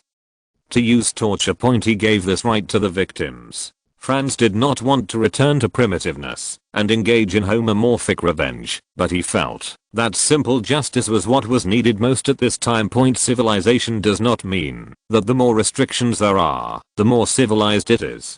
It should be that there are prisons but no criminals. There is torture but no one commits crimes. When the proposal to ask the victims to vote on the criminals was announced, it caused an uproar because most of the serfs and civilians were illiterate. This caused the criminals to laugh, and some even jeered, "Come and draw me a bed. I want to sleep in it to death." No, he must be exhausted. Haha, but they soon stopped laughing because after a simple vote, the victim's choice of punishment was stabbing. The so-called impalement torture refers to using a sharpened wooden stake to stand in the soil. The victim sits on the tip and lets the wooden stake slowly penetrate the victim. Impaler's favorite, the blackthorn spear. This was definitely not a merciful punishment. At this time, Vladimir Worcester could still pretend to be calm. But as a deliberately blunt wooden stake was brought up, he began to shout for hanging, but his throat was injured, and he couldn't shout loudly. However, at the moment when the wooden stake was inserted into the body, the entire execution ground heard screams that were not like human voices. Vladimir Worcester was just poked on the stake and ignored, and the criminals finally did not dare to act recklessly. The second prisoner who went to the execution ground was so frightened that he peed his pants. He honestly confessed all his crimes, repented sincerely, and then walked to the gallows with some gratitude. In the end, only 3 of the 753 people were tortured, including the butler Vladimir Worcester, the guard captain Bedrowski, and a dog trainer. Another 200 people were hanged, and the rest were exiled. The trial lasted for 8 days in total. On the 8th day, the most critical day, there was only one trial, and that was the trial of Viliu Yasiski. In these days, 257 pages of incriminating evidence alone had been collected, and more than 700 pages of confessions from the victims and other accomplices had been recorded, and 30 people were employed as transcribers alone. The final verdict was that Viliu Yasiski was deprived of his noble status. His territory was confiscated, and his property was used to compensate the victims. Then all the farmland newly assigned to the royal estate was open to the new freemen, and the previous village community system continued to be applied, that is, large public ownership and small private ownership. Viliu Yasiski was no longer a noble, and his rights were naturally no longer protected. All the serfs' contracts were burned on the spot. The farmers who successfully got rid of their status as serfs had extra money and cultivated land were naturally rejoicing. The final punishment for Viliu Yasiski was also torture. That is, he was made to share a cage with his own fierce dog. But whoever wins will be buried underground forever. By the way, the gentle beast from before died on the stake the next day. The last battle in Galicia was Krakow, but the people of Krakow surrendered before the 3 continental armies completed the encirclement. At this time, the city defense commander Bem and King Landry Promi were missing, and most of the remaining people were kidnapped. Franz still conducted a simple trial, but the subjects of the trial were mainly prisoners of the Polish Restoration Army captured on the road. In addition, some rectification was carried out against those who behaved in Krakow during the uprising. Franz had done everything before in the name of the serfs and the Krakow City Council. Although there would not be any big problems, if he did it, it would still make some nobles feel grudges. In order to make everyone look good, Franz put the blame on others. At one point the entry of the Austrian army into Krakow was warmly welcomed by the locals, and the public trial of the criminals for them was supported by the majority of the people. As for the power of the Polish Nationalist Army and the Polish Peasants' Union in Galicia, they suffered a devastating blow. During the entire rebellion, about 12,000 Polish nobles were killed, 4 times the number in history. Franz allowed the royal estate to occupy 50% of the arable land in Galicia through confiscation, redemption, and reclamation. It also obtained the mining rights for most of the mines, as well as Tarobika's oil resources. It's just that at this time, people don't know what the black liquid is used for. At the same time, Franz also created a new market After the new farmers in Galicia became rich, their demand for consumer goods increased greatly. They are different from the aristocratic lords in the past. Their needs are relatively low end, but this is in line with the development trend of this era. So the money Franz sent came back to his hands. In order not to lose it, Franz chose to invest, but this time the goal was not land, but technology.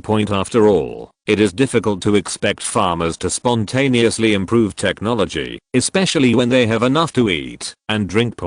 Although professional scientific research has certain advantages, the role of the front line cannot be ignored. Therefore, Franz's strategy for agricultural reform is to go hand in hand with scientific research and reward inventions. In short, it doesn't matter whether the cat is white or black, if it catches mice, it is a good cat. In fact, the threshold for scientific research in this era is relatively low. It is not only experts sitting in the laboratory who can make technological progress, especially in the agricultural field. The main result of Franz's trip to Galicia was not how much land he obtained, nor how many nobles he killed, nor how many serfs he liberated. As for the free city of Krakow, it is just a small piece of chicken ribs.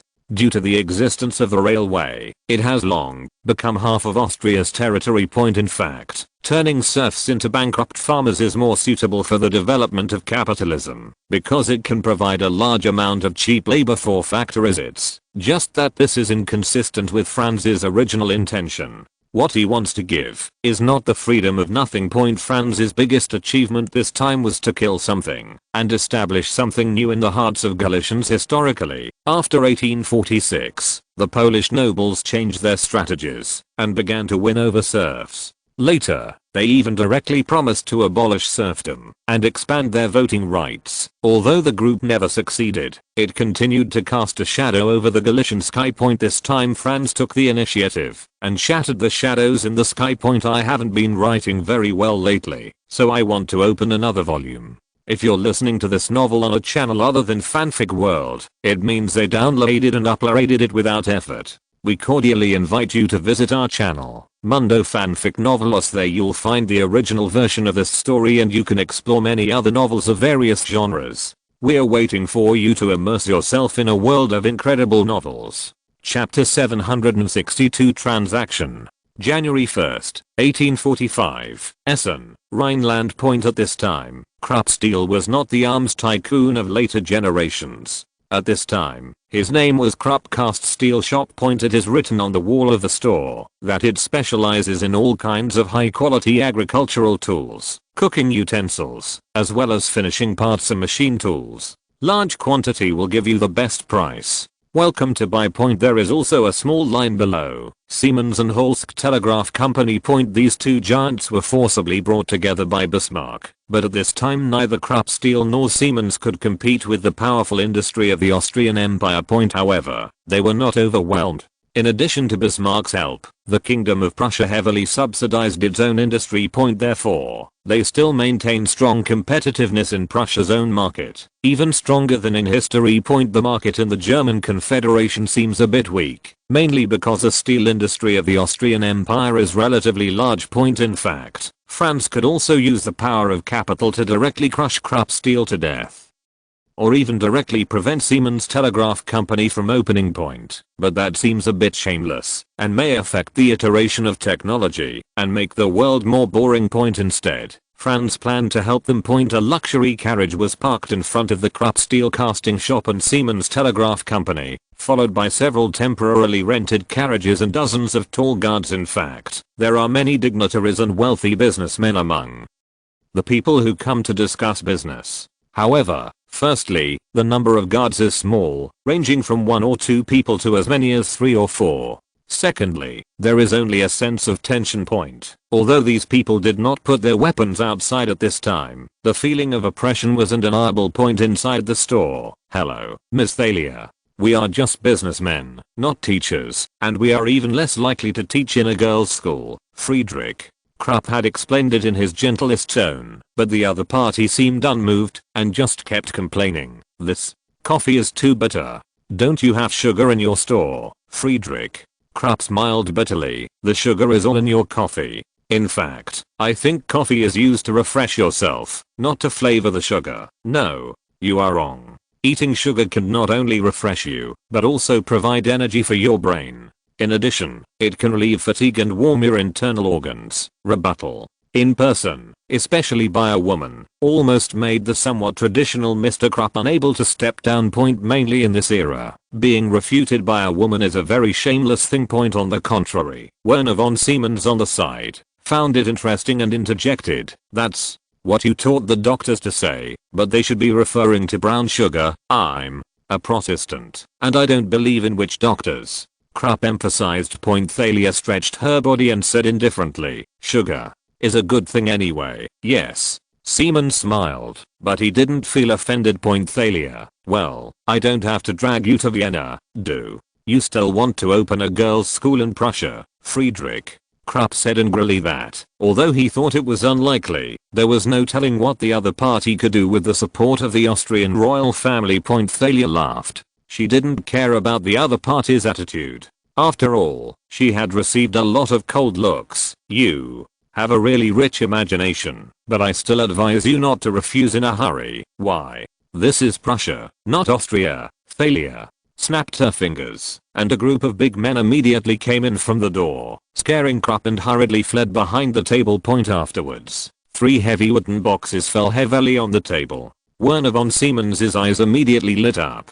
He felt that there was probably a huge sum of money here. Point. It's just that as a Prussian soldier, as a nobleman, and as a Protestant, you should not sacrifice your life for Austria. Point. At this time, Thalia also stood up and walked to the 3 wooden boxes and opened them one after another. There were no gold and silver jewelry inside, but some books, notes and the like. "Here are all the current research notes and experimental records in the field of electricity in the world, and new results that will appear in the future will be continuously sent." In fact, Thalia was also very depressed. She didn't understand why she wanted to find someone who ran a steel company to conduct electrical research. However, there were so many weird things happening to Franz that she didn't bother to think about it. Satisfied, Krupp didn't know what these research notes in the field of electricity contained, because the knowledge was too advanced for him. Point. But Siemens had already walked to the table and started looking through those precious notes.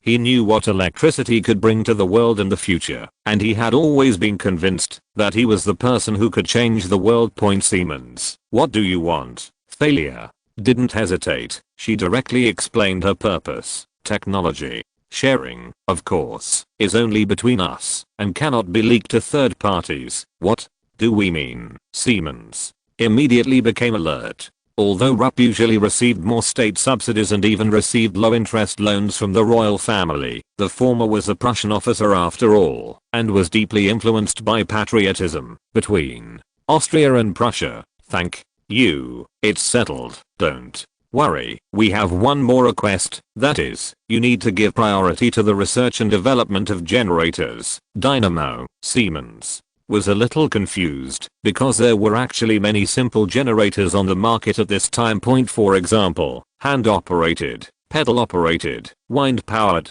water powered, and even steam generators developed under the auspices of Franz. But these so-called generators are either unable to be used in industrial production, are inefficient, or are extremely unstable and cannot work for long periods of time. Point. If it is forced to be used in industrial production, then unless it is aluminum smelting, a hugely profitable industry can make money. Otherwise it will be a loss-making business. Franz also tried to let Austria develop it unilaterally, but the reality was directly blocked for several years, putting scientific progress into a bottleneck. Period. Point. The key to breaking through this bottleneck is electricity.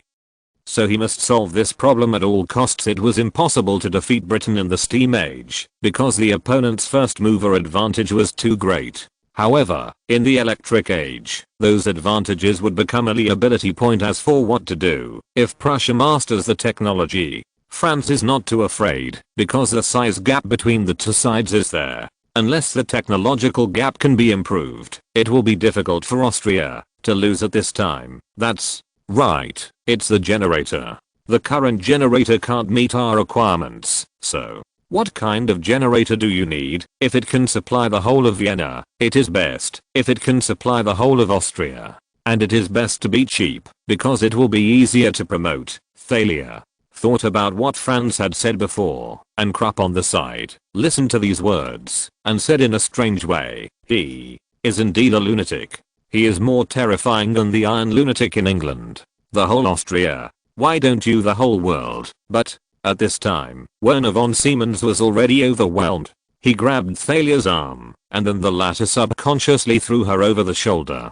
Chapter 763 Repeal of the Corn Laws. September 18, 1846, London, England. My lords, I stand here today to do something important and urgent, the repeal of the Corn Laws. As soon as Robert Peel began his speech, someone in the audience began to undermine him. We don't care about those paupers in Ireland. If they die, we can still get the land there, and we can save the cost of the police and the army. Another voice shouted, I don't agree with you. You can't kill all the cockroaches. Ha. Ha. The atmosphere suddenly became lively, and Robert Peel banged the table. Shut up. This is not just for the Irish, but for everyone. We in the UK are a country that cares about people's well-being and social justice. The Corn Laws were a ridiculous mistake. It violates the principle of free trade. This is a betrayal of the wealth of nations and Mr. Adam Smith. You fart. Mr. Prime Minister.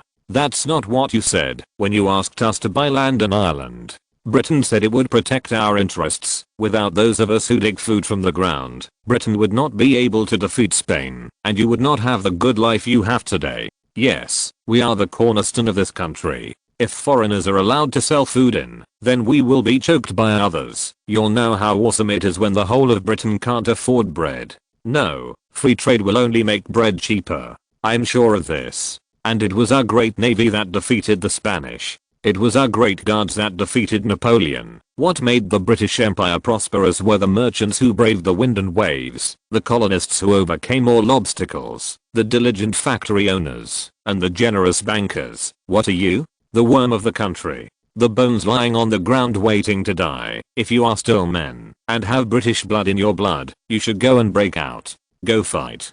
To create more wealth, not stop me from doing the right thing. After Robert Peel finished speaking, warm applause broke out in the venue, and both Whig and Tory MPs stood up and applauded. There were more Whigs than Tories represented by Robert Peel, which seemed to prove that something could transcend party affiliation. However, in fact, the main harm caused by the abolition of the Corn Laws was the traditional landed aristocracy, because agricultural products from foreign countries and colonies would drive down the prices of domestic agricultural products. The former Corn Laws not only imposed high tariffs on imported grains, but also imposed high tariffs on imported wool, timber, raw silk, coal and 60 other commodities, and prohibited the export of machinery and patents. The previous ban on exporting machines and drawings has been lifted.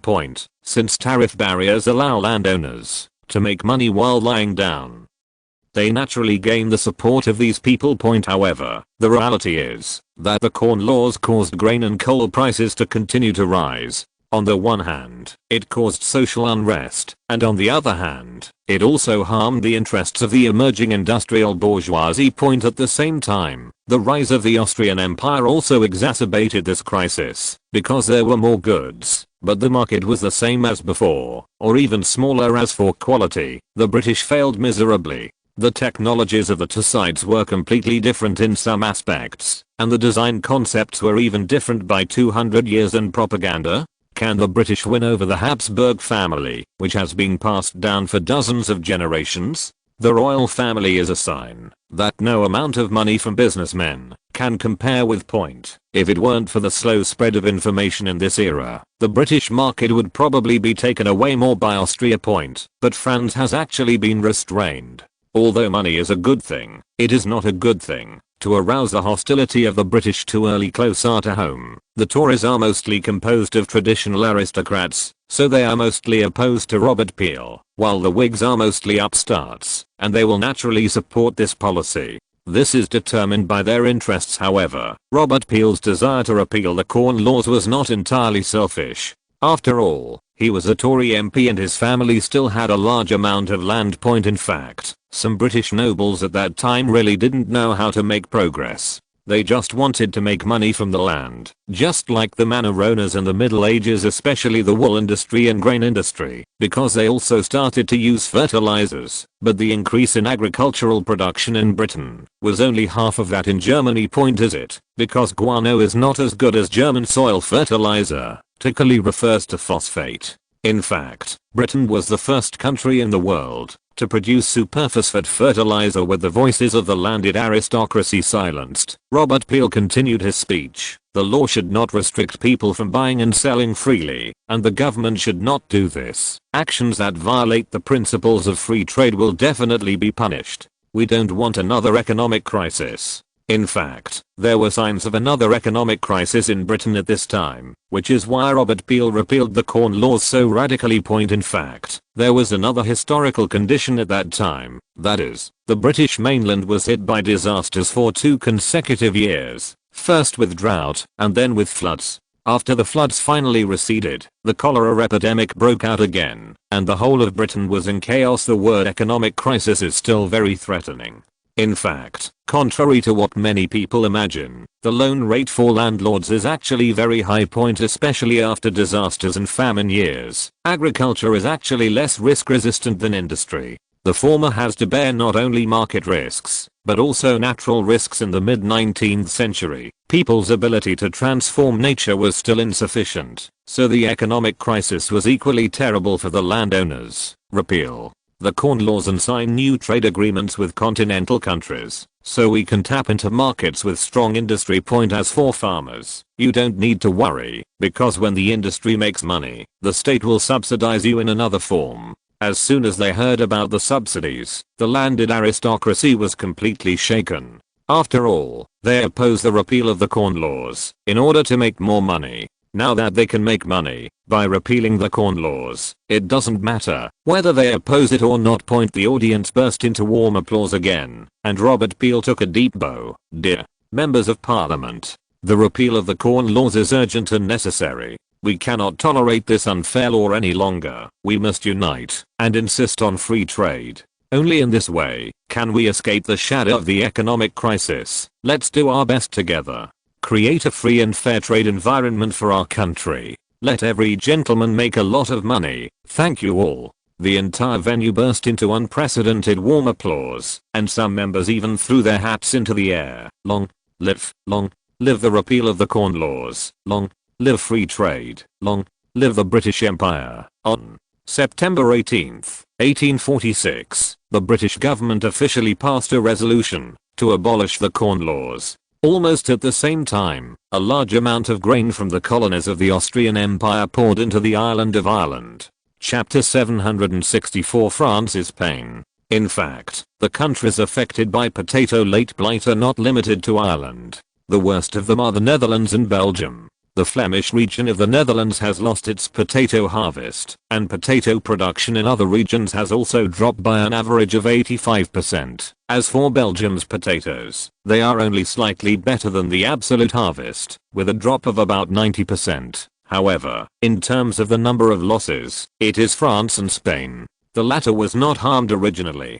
After a heavy rain in autumn, potato late blight began to break out across the country on a large scale. Coupled with the local instability caused by floods and cholera, the number of immigrants increased greatly. However, these people did not bring great development to the colonies of the two countries. Instead, they gave the Americans an advantage.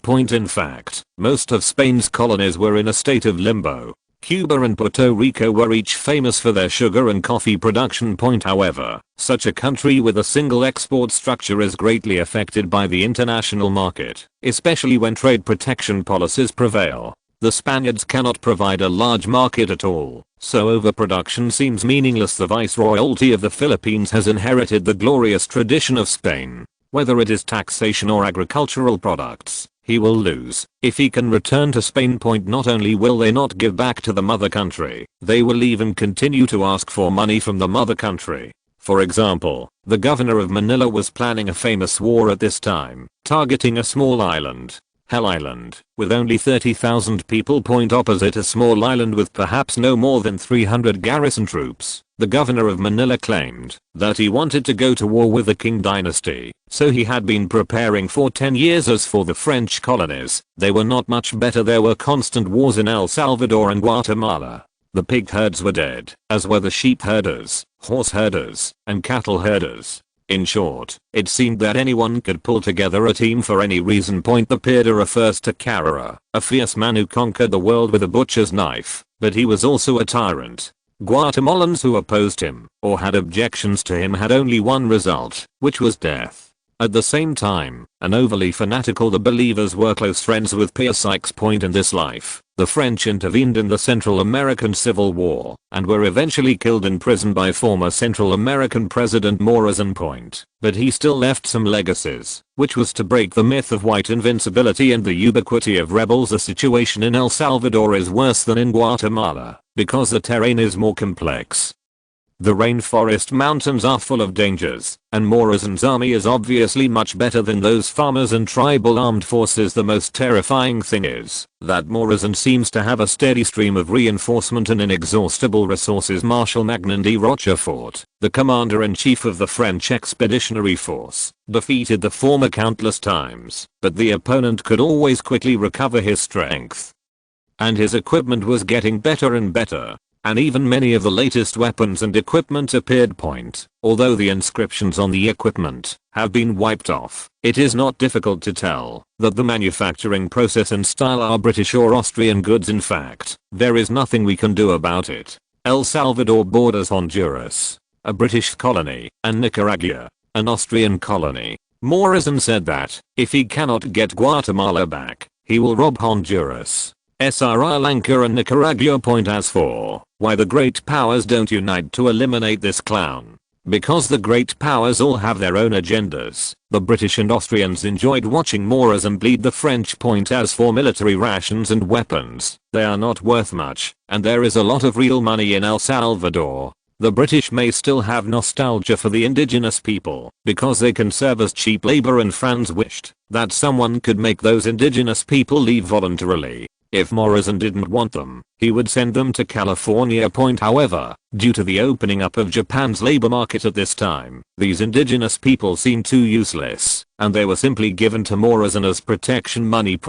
So Marshal Magnan de Rochefort faced not only peasant uprisings, tribal armed forces and Morazan's guerrillas, but also two great powers standing behind them, maybe more than two. After all, they wanted bad luck for the French. There are quite a few guys. The French colonies in North Africa were also in a state of decay. Uprisings continued in Algeria and Morocco. The regular armies of the two countries were not worth mentioning in the eyes of the French, but the herdsmen, farmers and slaves were extremely difficult to deal with. The attitude of successive governors general towards the native peoples of North Africa can be summed up in the words of a French minister: the further oppression and massacre of the indigenous population, the ravaging, arson and destruction of fields and pastures, should be allowed as perhaps the only way to establish our rule. It was precisely because of this approach that the two feudal kingdoms burst out with unprecedented fighting spirit. However, due to the gap in national strength, their failure is only a matter of time. The French version of the homestead law and the conscious reduction policy are also constantly eroding the courage and strength of the local people.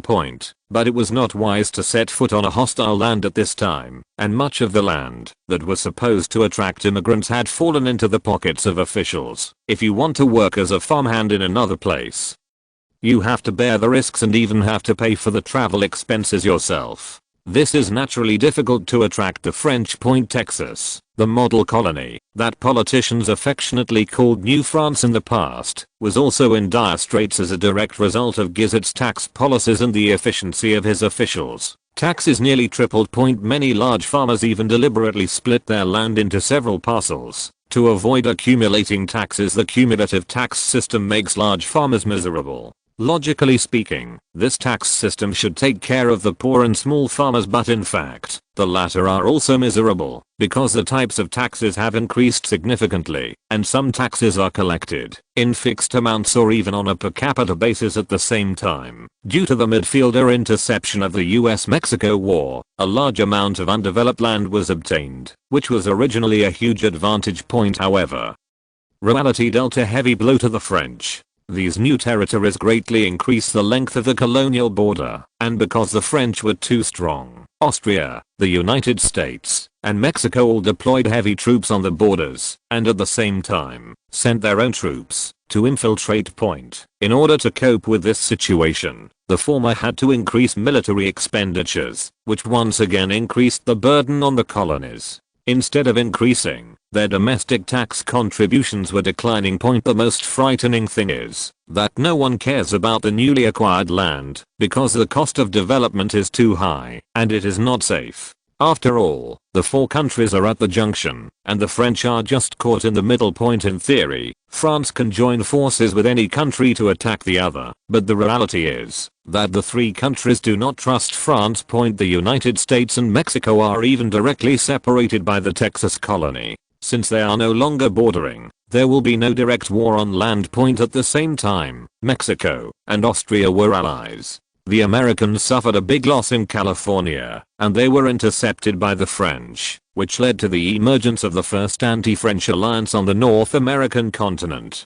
Chapter 765. The scenery is better here. The flood of 1846 was also affected, but due to Franz's intensive management in the past 10 years, it did not cause much damage in Austria. However, the same flood is a different scene in Hungary. The Danube River wanders wantonly on the Hungarian Great Plains. Sometimes it goes south, sometimes it goes north, overflowing pastures and fields, destroying houses and bridges, and even strong fortresses cannot escape its vicious hands. However, this kind of thing did not attract too much attention from the Hungarian government and high-level officials. After all, this kind of thing has been going on for hundreds of years. It was still fresh on the first day, but after seeing too much, you will naturally become numb. But this has become an advantage for Kossuth to use to discredit Austria. After all, conspiracy theories can always get people's special attention. That's right.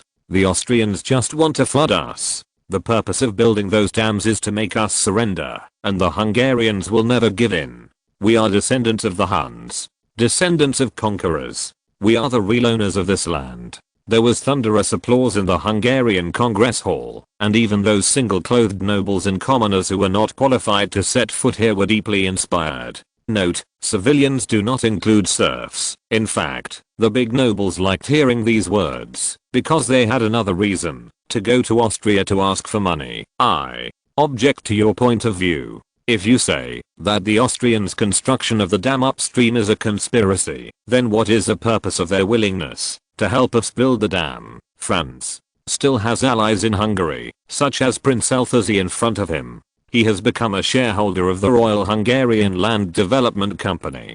At this time, he naturally has to stand up and speak for his employer. It's just that the prince, or the people hired by the prince, were of limited skill, and Kossuth quickly caught the loophole. Dear Prince, my dear compatriots, the Austrians helping us build the dam is naturally a conspiracy, and it is a more vicious conspiracy. They are trying to make us become careless, let down our guard, and then look for the right opportunity to deliver a fatal blow to us. Believe me, our kingdom, our freedoms are at stake. Only when we unite can we defeat the cruel and cunning enemy. I will continue to fight here. If I have to add a deadline, then I choose forever, forever. The venue erupted into warm applause again. Many people felt like there was a fire burning in their chests and wanted to shout out, but no one dared to do that at this time, except Kossuth. Potato late blight has also begun to appear in Germany and Austria, but its scope is small and its impact is very limited. At this time, the wealthy Austrian imperial government even directly purchased all the soapy potatoes rotting in the ground at 70% of the market price, and then burned and buried them. Although the other members of the German Confederation did not have the financial resources of Austria, due to the big brothers proofing, the younger brothers did not dare to go too far. Of course, it doesn't mean surpassing Austria, but it means that you can't look too ugly, at least you have to look like a human being. In fact, some cunning people have begun to go to the headquarters of the German Confederation to redress their grievances, especially those small states with weak control point. At first it was all trivial matters, such as criminals who could not be caught, and debts that could not be recovered.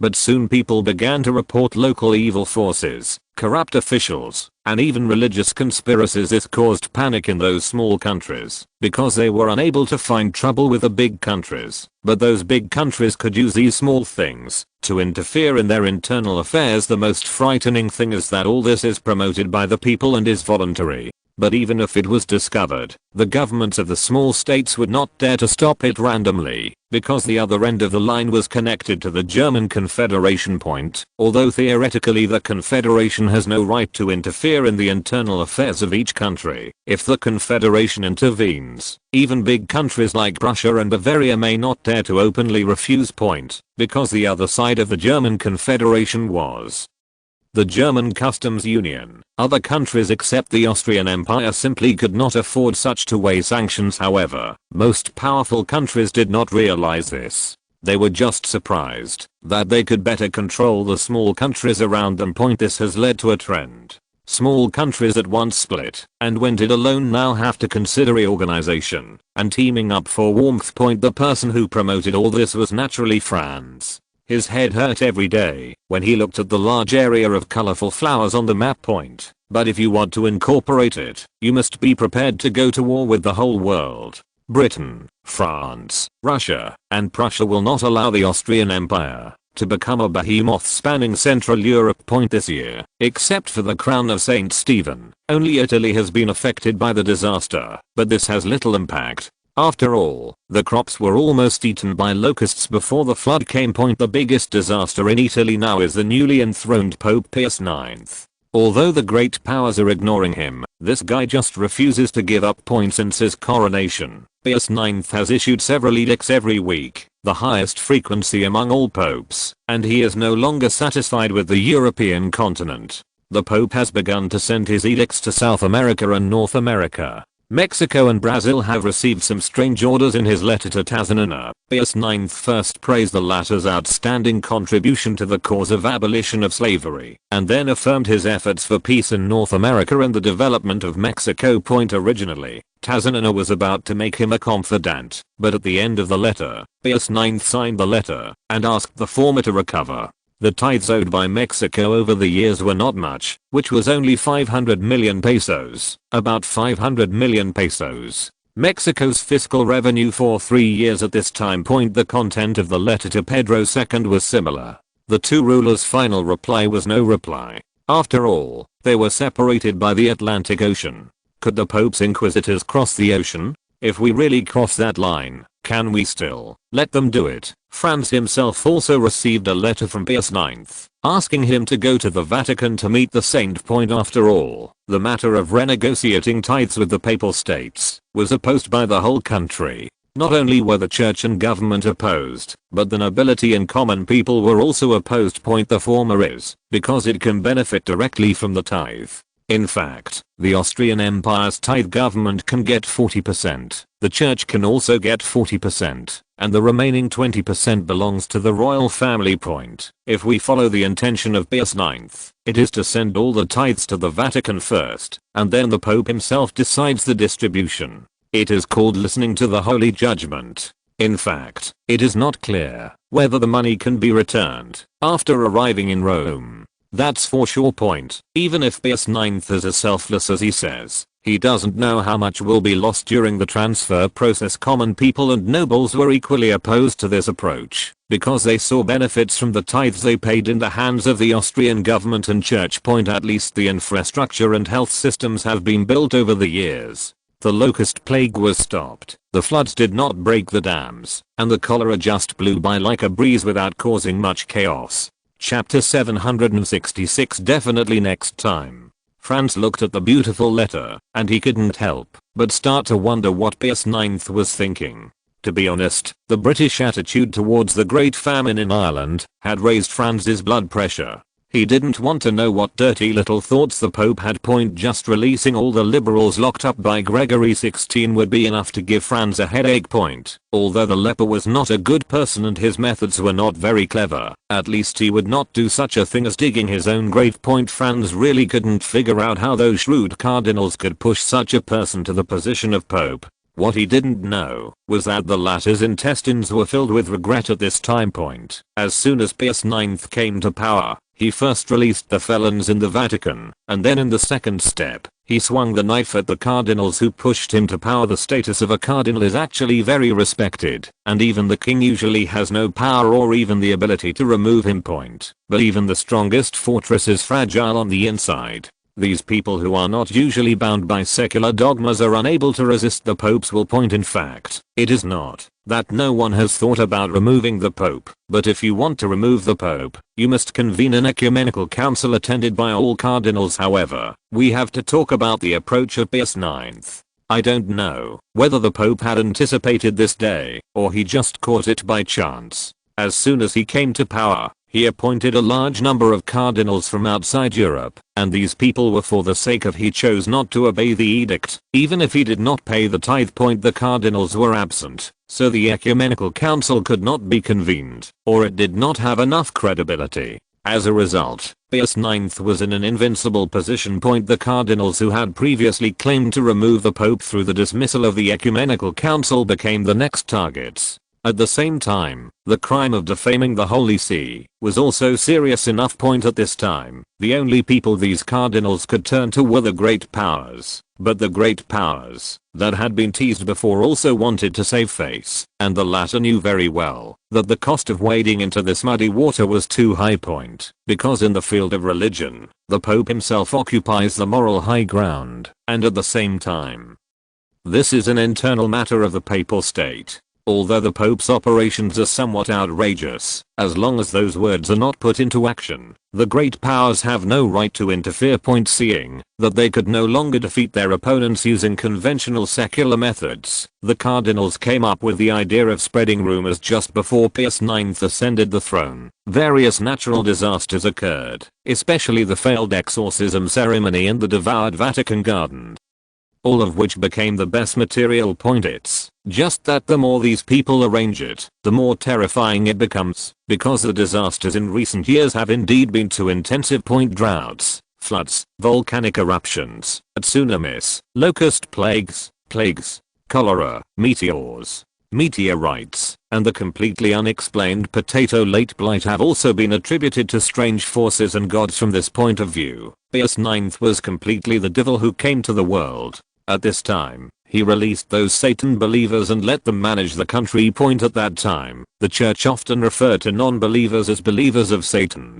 To put it simply, it was an either/or dichotomy. So, even if Franz didn't believe in religion, he had to pretend to be very pious, and even acquiesce to the persona of a born saint, because accepting it will save you a lot of trouble, while not accepting it will put you in a passive position. As for Pius IX, he released political prisoners imprisoned in the Vatican and even appointed a large number of liberal officials, but no matter where he went, he would choose to sit on the Holy Throne carried by 12 strong servants, and he would always be surrounded by hundreds of noble guards carrying muskets, Swiss guards holding halberds, and people wearing uniforms. Medieval armored papal generals. Such ostentation was in sharp contrast to the ordinary people in the papal state, who often had to rely on wild vegetables to satisfy their hunger, and were barely clothed.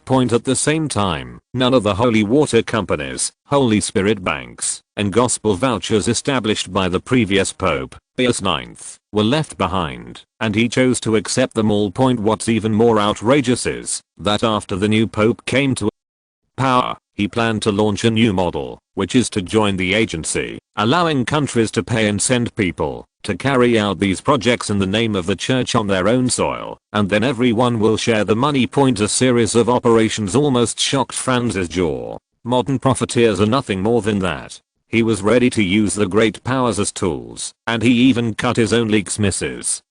Sophie actually thought about it seriously. It seemed like it would be profitable for her, Franz. It may be beneficial to Austria to have a good relationship with the papal state, and those companies can also make money. You see, His Majesty the Pope said that these businesses support 80% of the Papal State's tax revenue. Franz held his forehead. His mother was indeed not suitable for business. If His Majesty the Pope really makes money, why does he have to borrow money from us every year?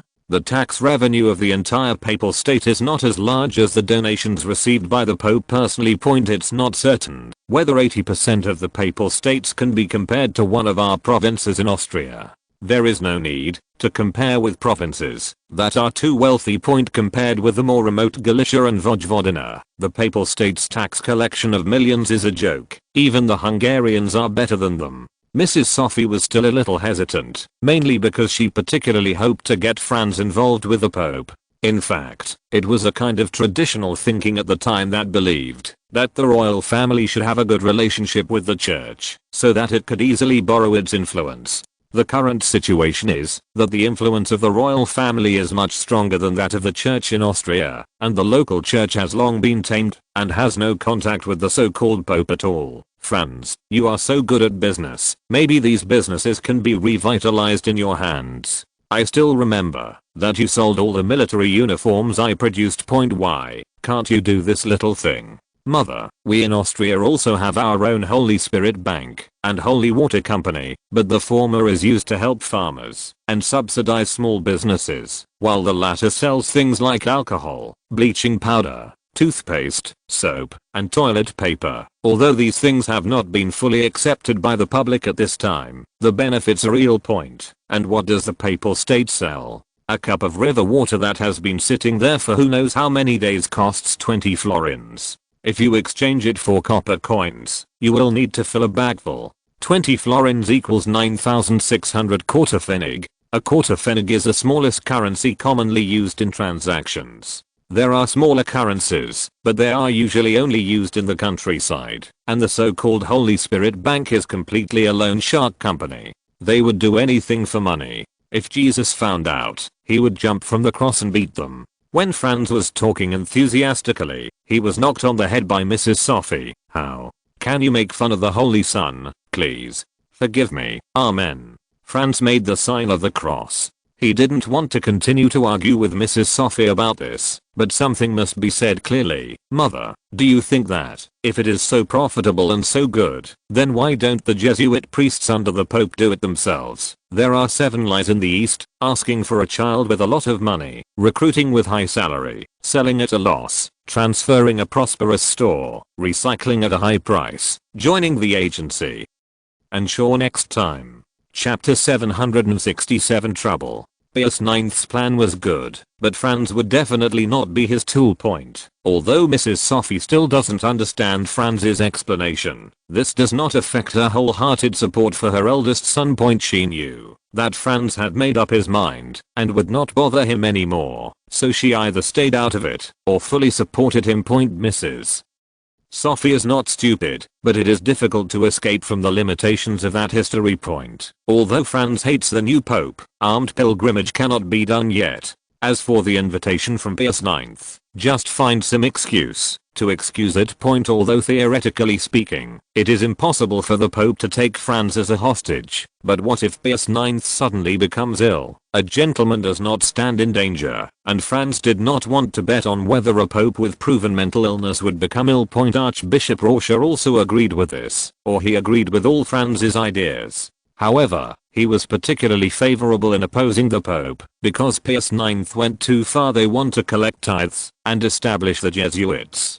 This is pushing the archbishops and local interest systems in various regions to death. Coupled with Pius IX's actions of investigating, trying, and opposing cardinals, the new pope almost pushed all of Europe, and even the entire world's religious forces, against him. In addition, let me mention here that Archbishop Prussia should actually be regarded as the archbishop, which is usually called the purple bishop. The pope can remove those cardinals.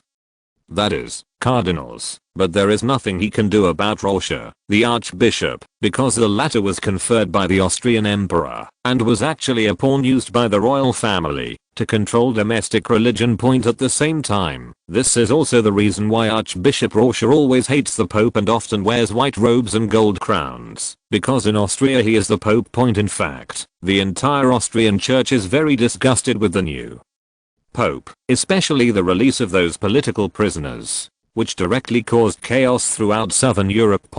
While many countries rarely listen to papal edicts, they are happy to send religious demagogues and criminals to the Vatican. After all, this can save a fortune in the cost of guarding prisoners. In theory, the church is less likely to let this group of people go, and there is no need to bear the infamy. It is a good way to kill three birds with one stone. It's just that I didn't expect that Pius IX would not follow the routine at all. He released the criminals and gave them the status of Jesuit priests, and then sent them all back to their places of origin, which directly caused complaints from all countries. Instigators are the most dangerous criminals wherever they are. Such people can only be locked up and cannot be allowed to go out to work collectively. Otherwise there is no doubt that something will happen. The Austrian Empire has one more troublesome thing than other countries, and that is the garrison and temporary agencies in the Papal States. In fact, the Austrian army has officially entered Ferrara since 1836. In fact, there were troops stationed before, but in name they were still troops that had not been withdrawn. After 1836, rebellions broke out frequently in the Papal States, and Gregory XVI directly asked Austria to station troops to quell the rebellion. By 1838, rebellions were still coming one after another.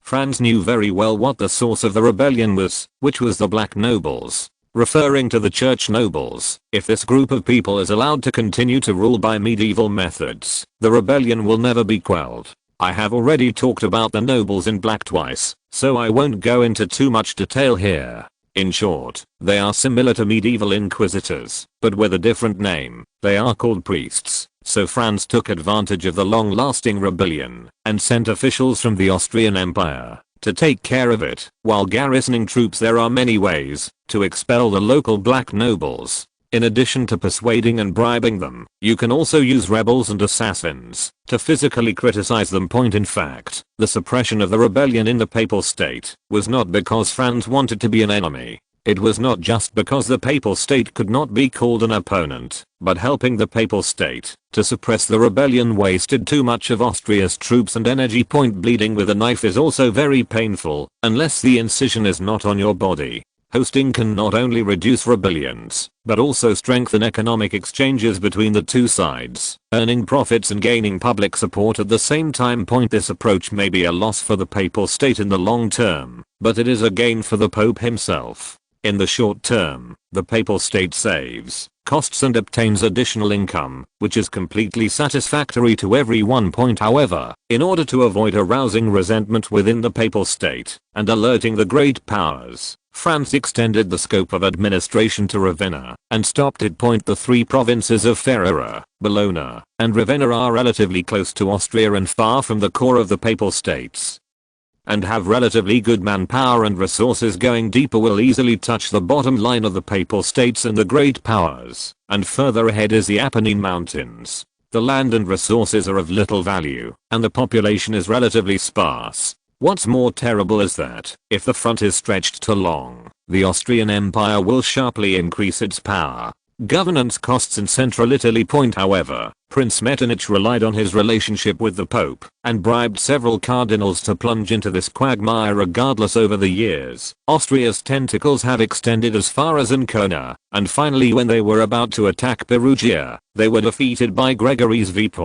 Although he finally retained control from Ferrara to Ancona, he offended the Church and Catholic countries such as France, Spain, and Sardinia. At the same time, it also exposed Austria's ambitions in central Italy. Even Britain and Russia raised objections and became the #1 target for Italian nationalists to overthrow. Now the most troublesome thing came. A tough pope who was not willing to accept bribes came to power. Pius IX demanded that the Austrian Empire withdraw from the Papal States in all aspects, in addition to paying back the past tithes and agreeing on new tithes and customs duties, no matter which one of these three items is for Austria. At this time, the sunk cost of withdrawing from the Papal States is too high.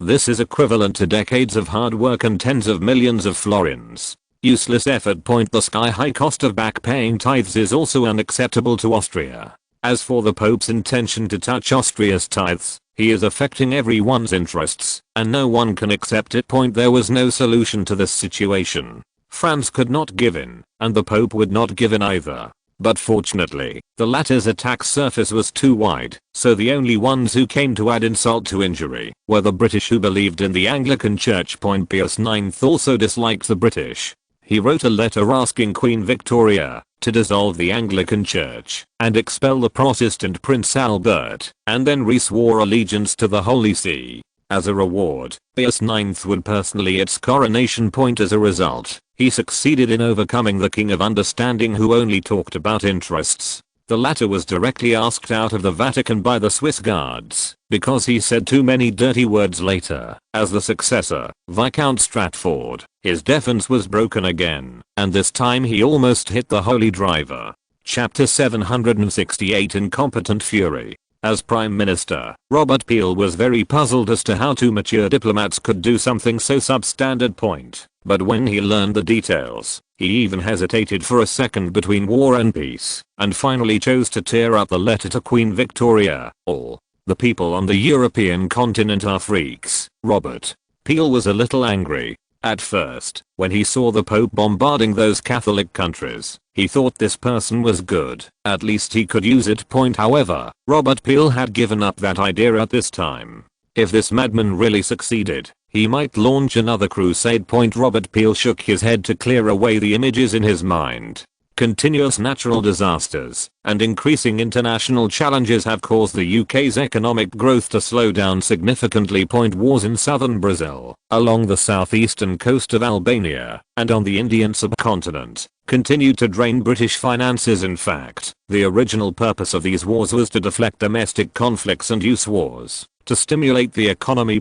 However, these operations failed, especially the surprise attack by the Afghans during the Sikh War, coupled with the general uprising on the subcontinent, which was now dragging Britain into an even deeper abyss. This costly British military operation achieved nothing more than the conquest of the Sikh Empire. The conquered empire was obviously in decay, and its people and land could not extract any oil or water at all. At the same time, due to the influence of religion and culture, the Sikhs had a particularly strong will to resist. Sir Henry Harding felt that he needed to leave at least 50,000 troops to maintain local stability, because the Sikh Empire was close to the Kabul Pass, which was the only way for the Afghans to invade India. The feasibility of completely conquering Afghanistan was discussed in Britain, but it was opposed by the vast majority of people. There are several main reasons. First, just a few years after the First Anglo-Afghan War, the bloody tragedy of the Kabul evacuation is still vivid in our minds. To launch another invasion of Afghanistan, we must be prepared to bear the consequences of failure. And the expeditionary force of more than 20,000 people, only one military doctor survived. Second, it is not difficult to defeat the Afghans, but it is difficult to maintain the occupation. If the nomads charge protection fees, then this is not a war of aggression, but poverty alleviation. The British approach has always been to pull one by one and fight one by one, using their maritime advantages to attack quickly and replenish quickly. However, landlocked Afghanistan obviously does not meet this condition. If the army is too small, it will be difficult to achieve full occupation, and troops that are too dispersed will be divided and annihilated by nomads. However, the size of the army is too large, and it is difficult to maintain supplies. If you want to maintain supplies for a large army, you need to mobilize more manpower and material resources, and the two costs will spiral upward. Building railways may be a good choice, but there are currently no railways in the Indian subcontinent, and the efficiency of steel production is too low, and advanced machinery and equipment must be shipped from the mainland. At the same time, the length of the entire railway will reach an astonishing 3,000 kilometers, during which it will pass through a large number of complex terrains, especially mountains and deserts, which are blind spots for British railways. The cost of the entire railway is expected to be more than £60 million, and due to the uncertainty of economic value, no one will pay for it. The government needs to unilaterally prepay construction funds in the early stage point during the construction period. Various natural disasters and possible uprisings and wars must also be taken into consideration. In this way, the railway is a bottomless pit point. However, I have to say that Britain had a lot of talents in this era. Sir Henry Harding insisted on building the Indian Railway, and Robert Peel actually agreed despite huge domestic pressure. The reasons for the two are different. The former is from a military perspective. Although it cannot directly build a railway to Afghanistan, it can build a railway on the Indian subcontinent first, and wait until Britain has the strength to solve the Afghan problem. The latter considers economics and politics. Railways are like the blood of the country. If you want to firmly control the Indian subcontinent, railways are indispensable. But just having an attitude was not enough. Palmerston used his connections to find some Indian businessmen and princes who were willing to fund the construction of Indian railways for different purposes. They did not know at this time that they were building a gallows to hang themselves. After receiving the injection of funds, the Indian Railway project was officially established, but Franz was not worried because he knew that it was already 1858. When the first railway in India was opened to traffic. As for what the British and Indians had done during these 12 years, Franz knew it without even thinking. Perhaps people at this time were passionate, but they could not guarantee that the same would be true for those who came after them. When the temptation is large enough, it is difficult for morals, beliefs, and even laws in the usual sense to constrain people's thoughts and behaviors. Island of Ireland. At this time, it was experiencing the largest famine in history, but Emerald Island was still lush and even exported food to record highs. Boxes of grain on the docks, and herds of cattle and sheep left Ireland in exchange for fine silk clothes and wine. Franz did not see the desperate Irish taking up arms to take back the food that should belong to them. He only saw a grey-haired old man standing on the dock and roaring hysterically, "This is our food. This is what we have grown with so much hard work. This is what we rely on to survive. Why do you take away our food? Why do you let us endure hunger? Aren't we British?" But no one stopped, no one paid attention to him, and no one drove him away. On the floor below Franz, a burst of laughter erupted in the corridor of the second-class cabin. "Sir, why are you laughing?" Franz asked politely, but no one answered. The lower level was still filled with laughter and pointing. Bordeaux held the railing with one hand and was about to jump down to argue with the other party, but was stopped by Franz. "What's so funny about this?" Franz's words were no longer polite and even sounded a bit sullen, which made people feel uncomfortable. Because the sound was so loud, the passengers in the second-class cabin turned around one after another, and some even uttered curse words. However, when they saw the first-class people asking questions, these people immediately changed their attitude.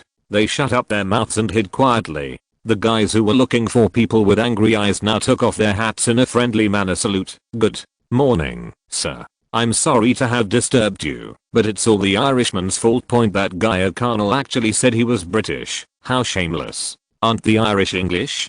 Don't they live in this land? Lakshmi, Pay on the side rushed to ask, and the British man below immediately changed his face when he heard this curry-flavored English and asked, Indians Americans too? Shouldn't they be grateful to you if you didn't crush the cockroaches or mice to death?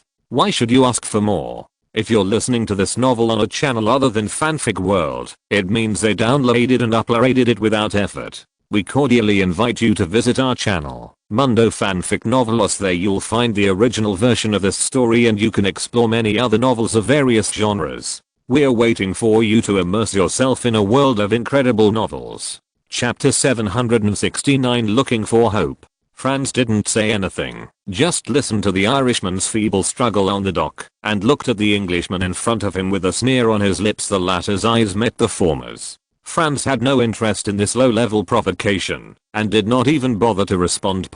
But Bordeaux and his men would not give in, and soon a row of big men looked towards the opposite side. The British man was frightened by the sudden appearance of a group of big men, and immediately changed his tone, and lowered his head. Sir, if you have nothing else to do, I will leave first. My goods are about to arrive. Goodbye. Franz has long been accustomed to this kind of thing, and he doesn't think there is much problem with Bordeaux's behavior. After all, some people believe in strength, and it is easier to solve problems in a way they can understand. Daniel O'Connell still stood on his horse and glared, watching the grain ships leaving Ireland and sailing to the other side of the sea. His heart was full of anger and unwillingness, because the food should have been used to relieve the poor people affected by the disaster on the island of Ireland.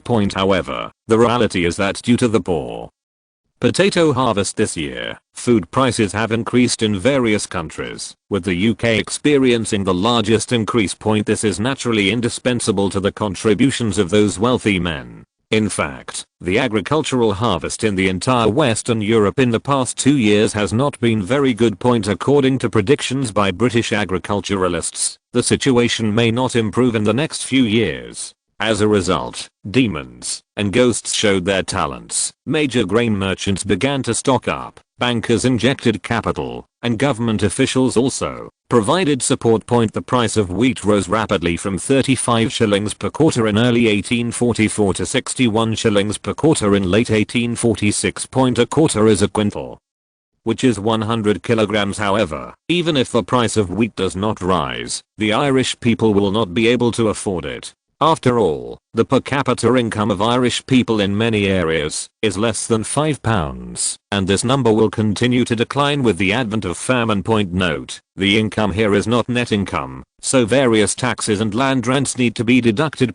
Daniel O'Connell's speech was impassioned, but this accusation seemed very weak, and even seemed ridiculous in the 19th century. Franz was just curious about the whereabouts of the weapons he specially sent to the island of Ireland. The reality made him helpless and angry. The situation of the weak being angry and drawing a knife towards the weaker happened again. After obtaining weapons, most people did not choose to use violence to protect their own interests. This can definitely be regarded as the progress of civilization in the eyes of human rights experts and later generations, but they just didn't dare to use violence against the strong.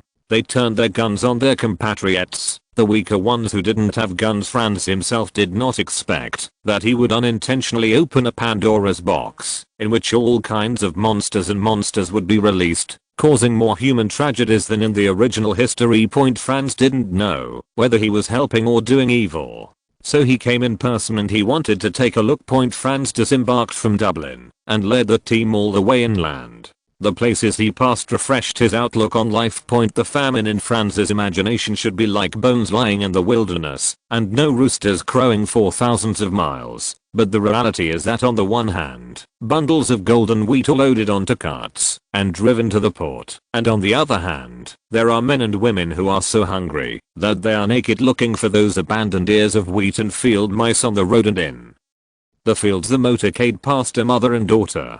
Their faces were tired and haggard, their cheeks were sunken, their eyes were empty and helpless, and their skin was as pale as the dead, without any luster. My mother's hair was messy, even in clumps. Her arms were shriveled, like wooden poles stuck to the flesh. Her nails were black, whether from trauma or other reasons. Her body was thin, and her dirty and tattered clothes swayed in the wind, spreading out. Smells of decay. The girl looked to be only 6 or 7 years old.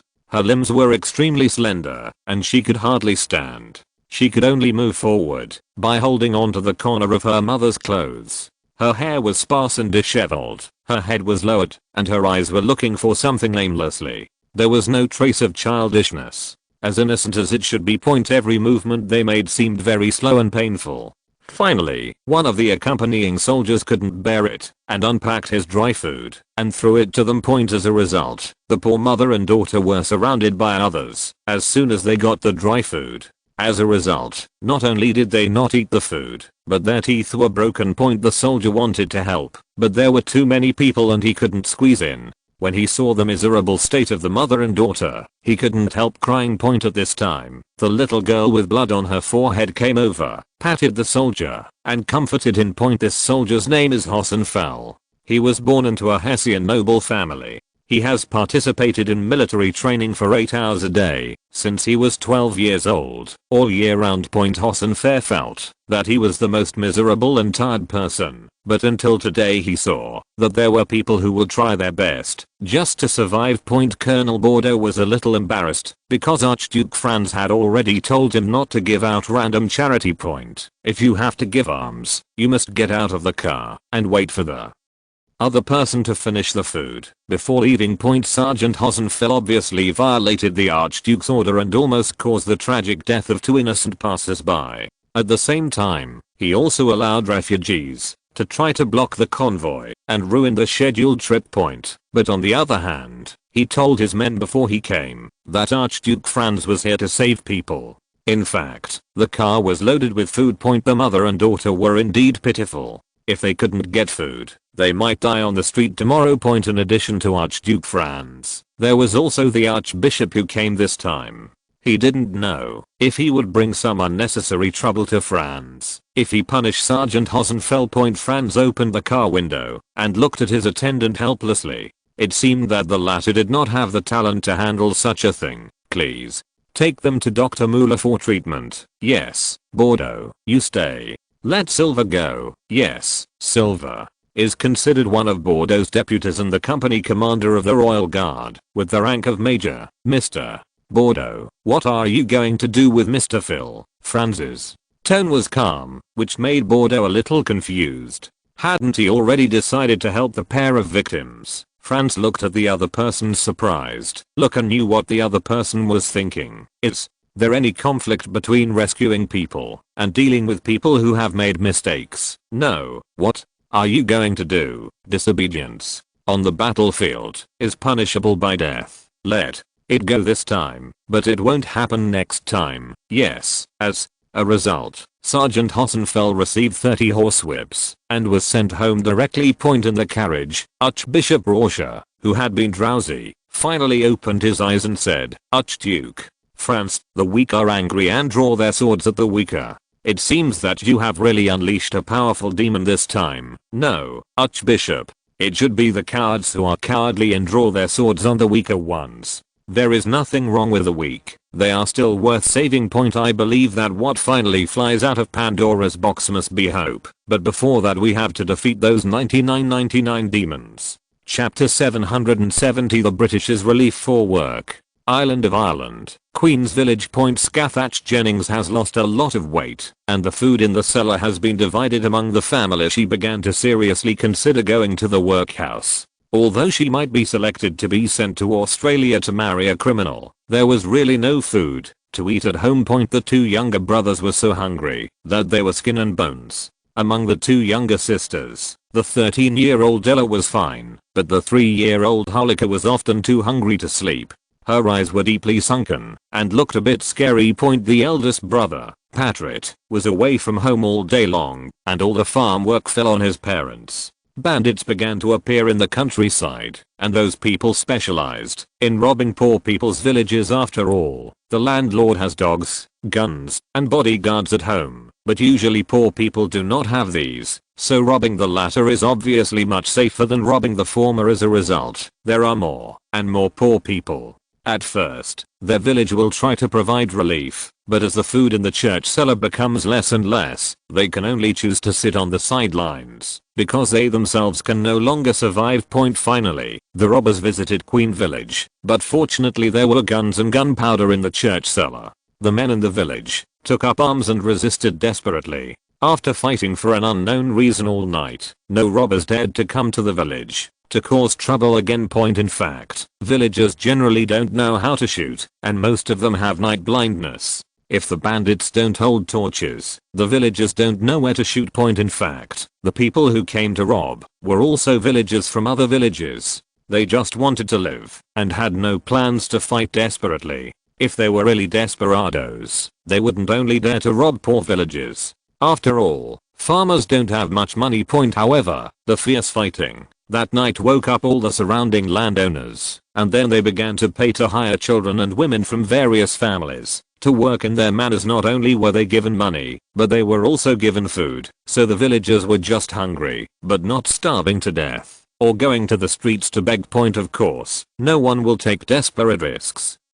And both parties will always be in peace. Point Scathach liked to clean dishes, tables, mirrors, and whatever else, because he had money for it, 2.25 pence a day, and a bowl of wheat soup. Point. Although the mixed wheat soup is actually made from horse feed, it can be seen that the Baron is actually very reluctant to give up, always yelling angrily, or silently wiping tears, but the Baroness is just the opposite. Mrs. Jasmine has no children, so she likes the children and the village very much. Point. And Mrs. Jasmine always warned the Baron that these wages and wheat porridge for the children are necessary if he does not want to be chopped up and fed to pigs one day, or buried in the ground as fertilizer. Scathach didn't quite understand this sentence. After all, in her heart, the Baron was the most powerful person in the 8 villages. In fact, Queen Village did not continue to grow potatoes, but chose to grow other high-yielding crops. Although the yield was not as high as potatoes, it could barely satisfy their hunger.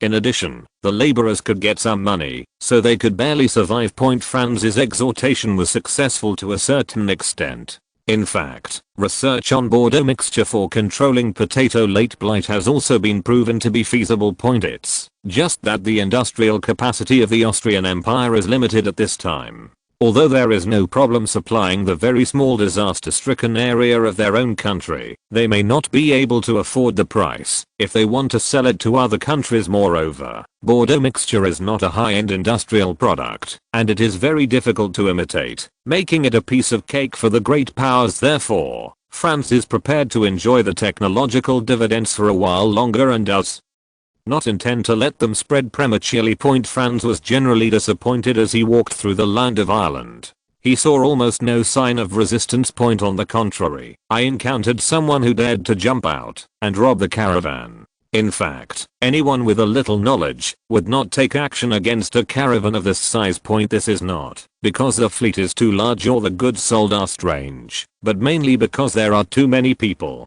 After all, businessmen are driven by profits and usually do not employ too many people. Point. A large number of people usually means that the things above are very important, or the people are very important, which are not something ordinary robbers can deal with. Point. Generally speaking, as long as a few shots are fired casually, the robbers blocking the road will run away. Point. Franz also saw some public projects which were very similar to those in Austria. However, they were expected to provide 10,000 jobs, but the actual number of people affected by the disaster was so large that the establishment could only be expanded again and again. Point. In the end, the number was expanded to 440,000, but the budget was not increased by a penny. The result is, of course, one can imagine. Point. What's even worse is that due to the crazy rise in food prices, the theoretical wage that is enough to support a family has become 2 pence, and in some areas it is even only 1 penny a day. This price can't even hire a child laborer in London. Point. Moreover, most of the power of the food for work projects is in the hands of bureaucrats and local councils.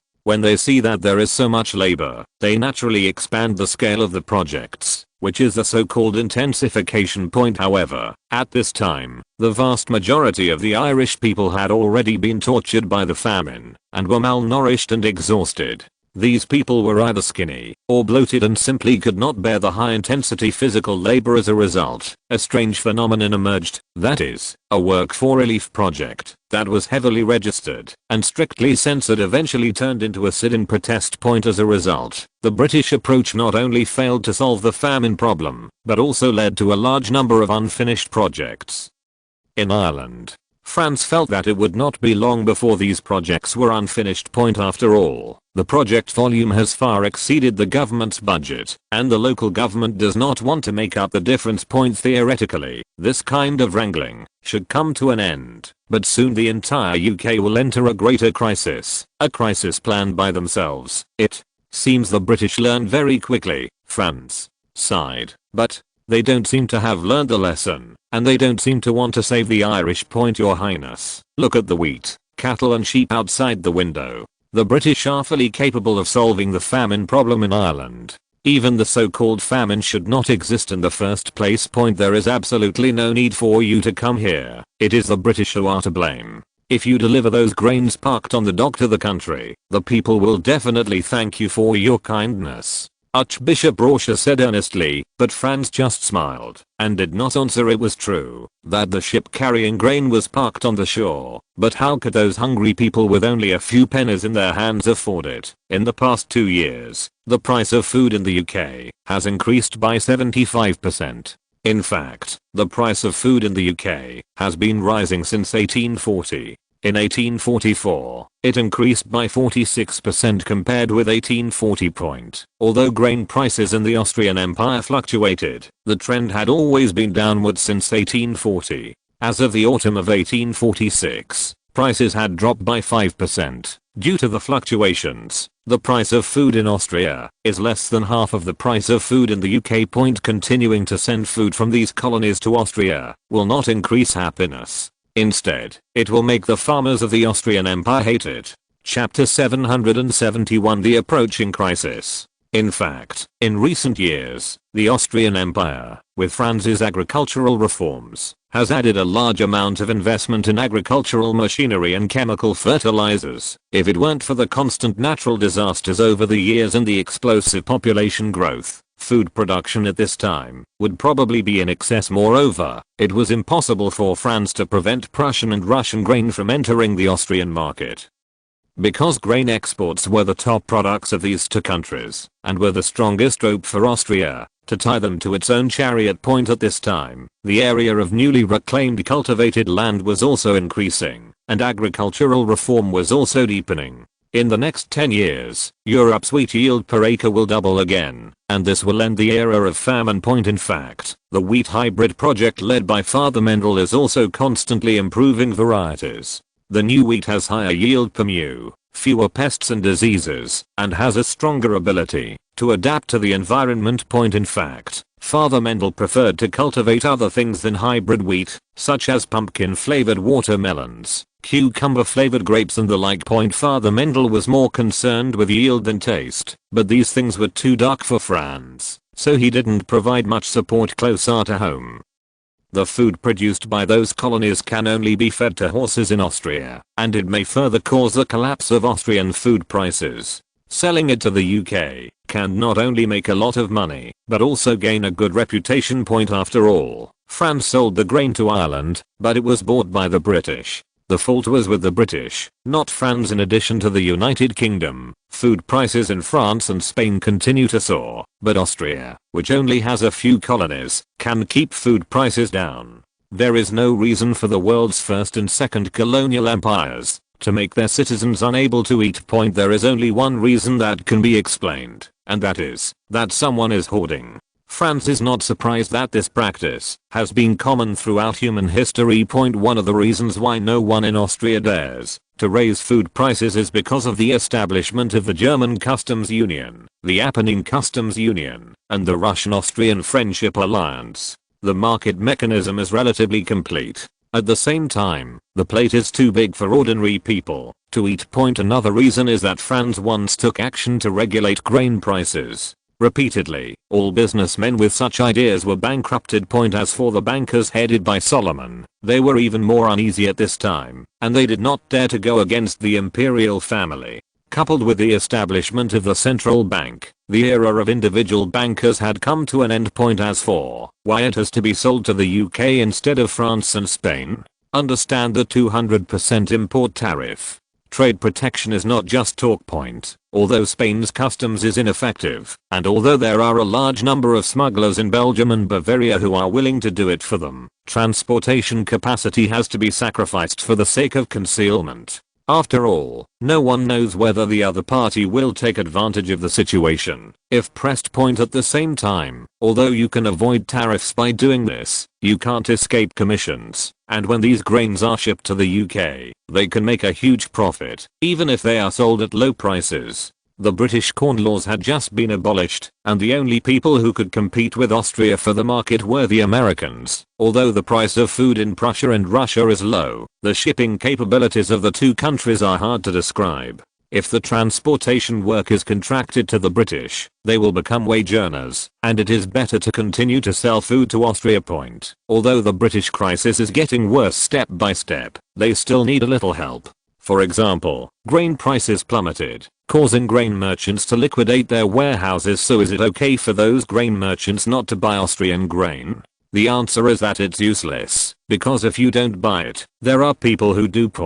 Even if they unite all the British grain merchants, the people will still buy it, and even the British government may take action. As for whether grain merchants will stop their losses in time, the answer is number 150%. Profit is enough to drive people crazy, especially for those cheebles with huge amounts of money.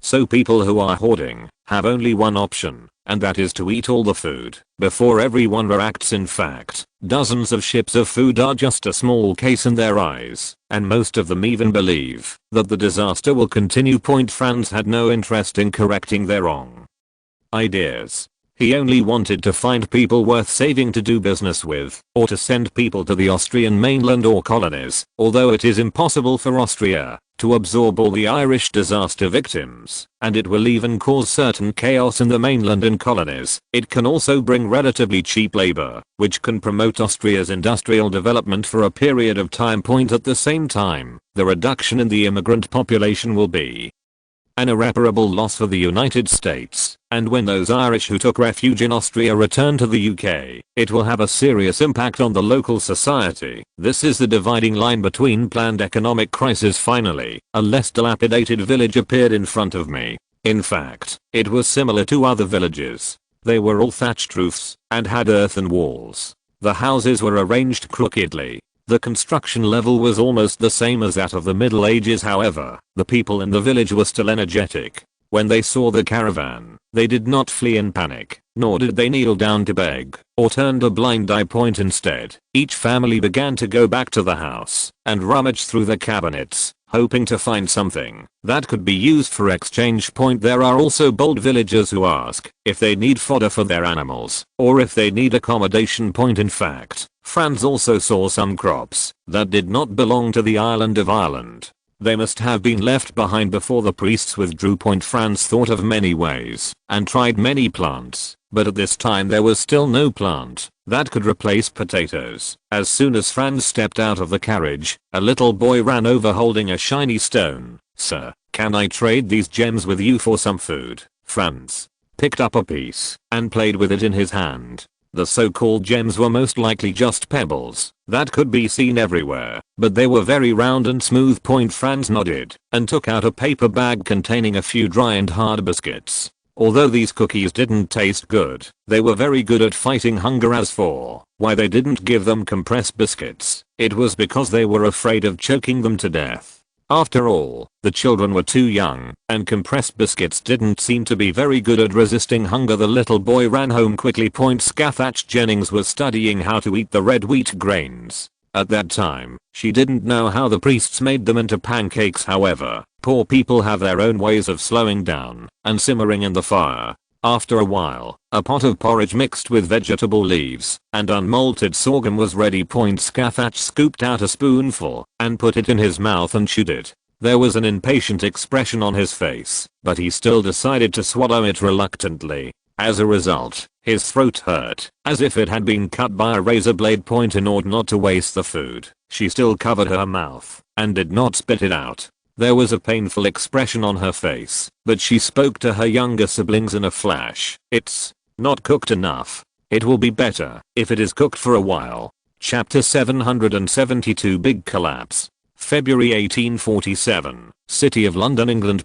4 months after Austrian grain was imported into the UK, instead of falling, the price of grain in the UK broke through to a new high, reaching 78 shillings per quarter, and then continued to set new historical highs, exceeding 100 shillings per quarter in mid-May. During this period, as there were no restrictions under the Corn Laws, Austrian and American grains poured into the British market, and British industrial products also hit the Austrian and American markets. However, for Austrians, British products are really low-end.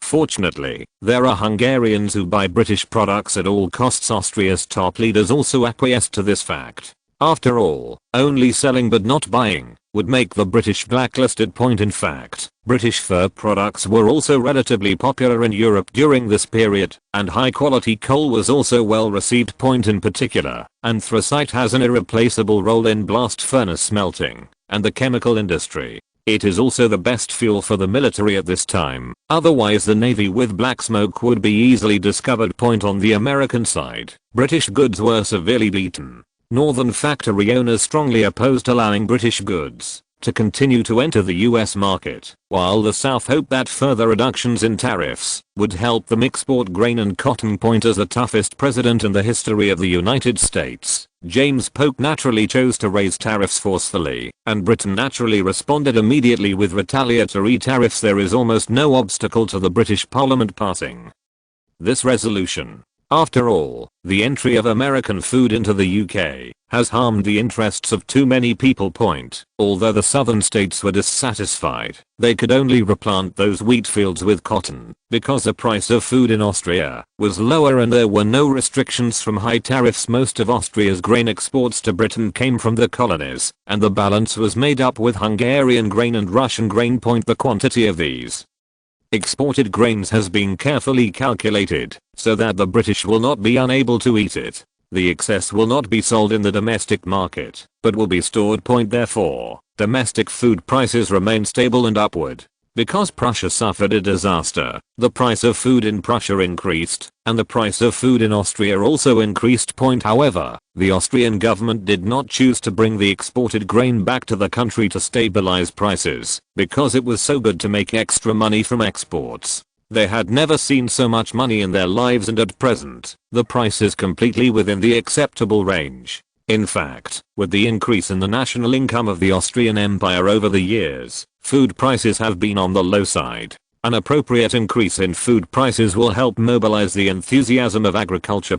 However, the time when the British were cut off was short-lived. In September 1847, British grain prices were cut in half, and some grain merchants and the bankers behind them went bankrupt. Of course, the British government is not a fool. They immediately summoned experts from all walks of life to come up with a complete set of plans in order to eliminate market panic and save those grain merchants who hold large quantities of goods. What the British government has to do is to prevent grain prices from continuing to fall. The actions they took were to adjust import tariffs and adjust the import prices of commodities. In fact, in a sense, it can be considered as a temporary restoration of the Corn Laws. The British imposed tariffs on imported grains from 4 shillings in June 1847 to 14 shillings, and then to 21 shillings soon thereafter. Wheat prices rose rapidly against the market trend, and people had to accept high grain prices and pay for those big businessmen and bankers. But the trend of grain merchants going bankrupt continues, as many small and medium-sized grain merchants and those who are less well informed have sold off their assets before grain prices reversed. Due to the sudden increase in tariffs and the large-scale bankruptcy of grain merchants, other industries have also been affected, especially those businessmen who mainly engage in foreign trade with the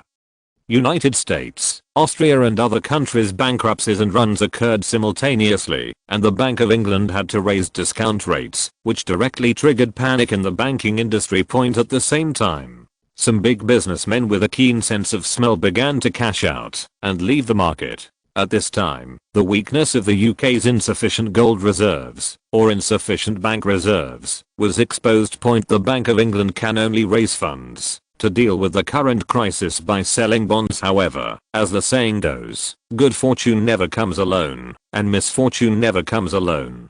In the previously popular railway, investment increased year by year, but the rate of return continued to decline. In the early days, the return rate of railways was as high as 10%. As the number of railways increased, competition became more and more intense. Because the UK was full of private railway companies, there was a lack of coordination and planning. The problems of duplicate routes and low utilization rates became increasingly prominent. So the rate of return is getting lower and lower. So this kind of low quality assets naturally became the first target to be abandoned. And then the stock market also exploded. A national panic began. At this time, the British government had no means to prevent the outbreak of this economic crisis. Back to a year ago, Scathach was still taking the 3 little ones to study how to cook the shelled sorghum rice to be more rotten. His sister Retta suddenly ran in and carefully took out a paper bag from her arms. Sister, look what this is. After opening Scathach, a scent of butter entered the nose. In addition, there was the smell of milk and sugar, as well as a faint fragrance that I had never smelled before. When she came back to her senses, several little devils around her were already drooling. In fact, they had never eaten this kind of food even before the famine, let alone now, when they were hungry. Ella, where did you get these cookies? Scathach asked with some suspicion and anger, because even the bakers in the town couldn't make such food. It could only have been stolen from the Baron's house. In fact, what Franz asked for was indeed dry food, and it was dry and hard. However, the palace pastry chef always wanted to save face, and he could not do it badly, even if it was intentional. And at least the raw materials are top notch, and the techniques are also top notch. At the same time, the pastry chef specially adds spices to the biscuits to highlight the royal style. Although the price of spices is much cheaper than in the age of discovery, it still seems luxurious to use them for making biscuits. However, Ella, who was too excited, obviously did not notice these details. I traded a stone for it. How could you lie to me? Scathach was already a bit sulky. She was afraid that her sister might do something embarrassing out of her mind. However, Scathach did not notice that his sister had cut her hair and now looked more like a little boy. Why did I lie to you? Hurry up and get one piece for each person, and leave 4 more for mom and dad. Come with me. Scathach didn't know what was going on, so he waved his hand and asked, "What are you doing?" A caravan came to the village, and that's where I got my biscuits. Go get your hair cut, and you'll definitely be able to sell it for a good price. Real. Then, wait a minute. I'll wash your hair. If you don't wash it thoroughly, you won't be able to sell it for a good price. Yes. Washing can also increase the weight. Change it to more food. The 3 little ones didn't understand much, but they were so happy to see the food that they jumped around. Chapter 773, The Redemption of Sorghum. Franz looked at everything in front of him helplessly. The girl cut her hair just to survive, and the country was indeed hopeless. However, it is too outrageous to cook unshelled sorghum directly as porridge. If you eat too much, you will die. Franz walked into the yard and didn't pay attention to the surprised looks on the side. He directly picked up the sorghum ears on the ground. Bring me a wooden box, a bigger one. Gaelic. Franz's tone left no doubt, but at this time Scathach had already raised the fire shovel. A fire shovel is a specialized tool for handling peat. Ella on the side quickly grabbed her sister. He's the businessman. Scathach's expression changed several times, and finally he asked respectfully, "Look, how much my hair can be sold for?" Franz said without looking back, "Go get a wooden box, otherwise there will be no need to talk. And remember to dry your hair, and be careful not to catch a cold." Although this was a word of concern, in Scathach's eyes it was the petty thinking of a profiteer. He couldn't help but curse in his heart. Isn't it just a little too watery? How stingy. After that, I went into the house quickly and rummaged through the boxes and cabinets. After a while, she walked out with a large wooden box, and then Scathach discovered that his younger brother and sister had become involved with the profiteer and stingy man. It's not really that big of a deal. A bag of candy will take care of all these guys. Scathach coughed twice unhappily. Cough, cough. The box you asked for is here. Then she gave her younger brother and sister a hard look with her eyes, meaning that if the other person was a human trafficker, they would have already rounded you up. It's just that there are too many orphans at this time, and the traffickers have better ways, so there is no need to waste costs in doing so. Franz picked up the ears of sorghum and started beating the wooden box. Scathach didn't understand, but she knew it was her food and immediately stepped forward to stop it. "What are you doing? Help. You get the sorghum seeds out. Sorghum hulls are a medicinal material that will make you sick if you eat too much." Only then did Scathach realize that the sorghum seeds, which were extremely difficult to peel, were falling out of their shells. However, there were still some residues. Just when she thought the young master in front of her would throw away the remaining sorghum ears, Franz dipped the sorghum ears into the pot. After a few seconds, Franz pushed out the sorghum seeds with his hand, and the sorghum seeds were easily squeezed out. Soon a few bunches of sorghum were picked. At this time, Scathach turned his attention to the pot again, regretting his own pot of porridge. "Take it and feed it to my horse, Franz." touched his body, and found that the smallest thing in his hand was the British pound. Taking out the remaining gold coins would cause unnecessary trouble. I had to quickly take out a pound and put it into the hand of the youngest child. Put it away. You can exchange this for a lot of candies for your parents. Don't show it to your sister. The youngest girl immediately slipped it into her sleeve and then looked at her sister warily, with drool dripping from her mouth. Scathach curled her lips, but she just saw a flash of silver light, which was most likely a shilling. Note: 1 shilling is 12 pence and 20 shillings are £1. Scathach is still trying to figure out how to sell his hair at a good price. In the past, the price charged in the village was usually 15 shillings, but now that times are hard, those black-hearted ghosts try their best to lower the price, and usually they can only sell it for 10 shillings. Ella, for example, only sold it for 9 shillings before, but fortunately Scathach's hair is longer, so she should be able to sell it for 11 shillings after Franz finished processing the sorghum ears.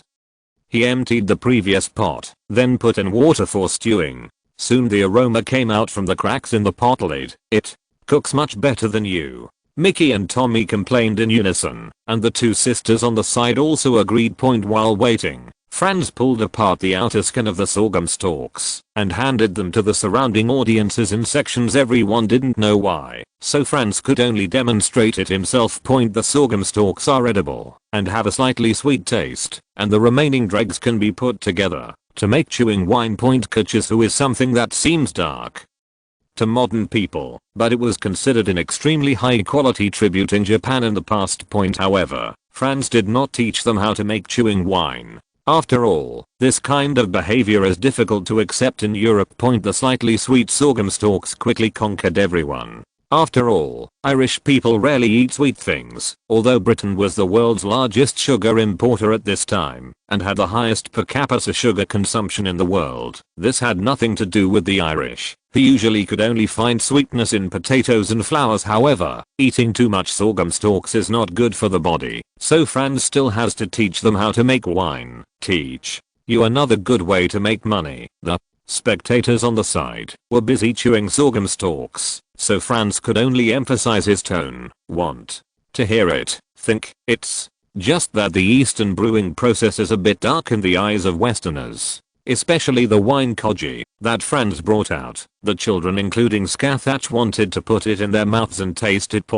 But these guys are still skeptical about this brewing process and just regard it as a joke. Franz didn't bother to explain and would leave it to the Archbishop later. Sometimes religion is more useful than science. What do you think of my hair? Well, it's pretty good looking. Scathach. Jennings was speechless for a moment, and Ella on the side was also very anxious. After all, it is not easy to find such a good businessman. I want to sell it. How much will you pay? Franz thought about it seriously and found out that the price for such long hair in the city at this time was usually 20 to 30 florins, or 2 to 3 pounds. 2 pounds. In order to maintain his businessman-like reputation, Franz deliberately lowered the price by 20%. What? Scathach cried out in surprise, while the others were speechless when Franz saw this. He felt that he might not understand the market well. After all, prices in Britain were much higher than in Austria. 2 pounds, a shilling. Scathach jumped up excitedly, then hugged Franz and kissed him, which made the latter a little confused, but he quickly understood the situation. Because the former stretched his head over and handed over a pair of scissors, Franz patted the other person's head, hoping that she would calm down. We can talk first. How did you get through this difficult time, Scathach? Janice was confused, but he still told Franz everything that had happened in the past few years, and said almost pleadingly, "We really need money. My mother is pregnant again, but she still has to work on the landlord's farm. Many babies have died this year. Even if they don't die, mothers don't have milk, and milk can't be bought. Don't worry. Everything will be fine. You are still alive in such a difficult environment. You are really strong. You deserve a better future." What nonsense are you talking about? Didn't I just teach you how to survive? Since potatoes can't survive, then you can plant sorghum, which will produce at least 4 to 5 times the yield of wheat. Moreover, sorghum stalks can also be used to make wine, feed livestock, and even be used as firewood.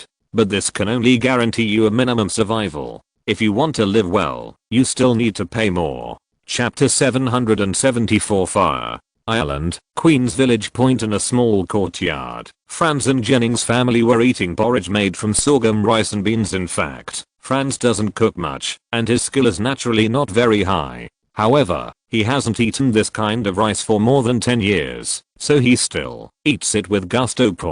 Since the Jennings family usually can't even fill their stomachs, they have no resistance to this kind of rough food, or they're happy to eat some. Scathach scratched his head. You're right, but we won't be able to survive this year. At worst, it will be cheaper for you. She still wanted to sell her hair to Franz, but the latter was helpless and took out £2 and handed it to the former. Scathach was very excited because this was the first time in his life that he had been exposed to a large amount of money. After carefully putting away the 2 large silver coins, he handed the scissors to Franz. Seeing that the latter did not act, the former had to give himself a haircut. Franz had no choice but to stop him verbally. It's better to leave it on your head and get it when I need it. Franz's words were strange. Scathach thought for a while and said, then, should you still pay the storage fee? The former almost choked and glanced helplessly at the simple yet shrewd farm girl in front of him. Pay the money and deliver the goods. If there is anything else you need to exchange, come to the old church tomorrow. After Franz left, his sister Rella reacted. That gentleman just now was so handsome. Scathach nodded. I can still do farm work. This is an unrealistic dividing line. After confirming the situation in the entire village, Archbishop Prussia found the local village chief. The Archbishop's hair and beard are all white, with no trace of green hair missing.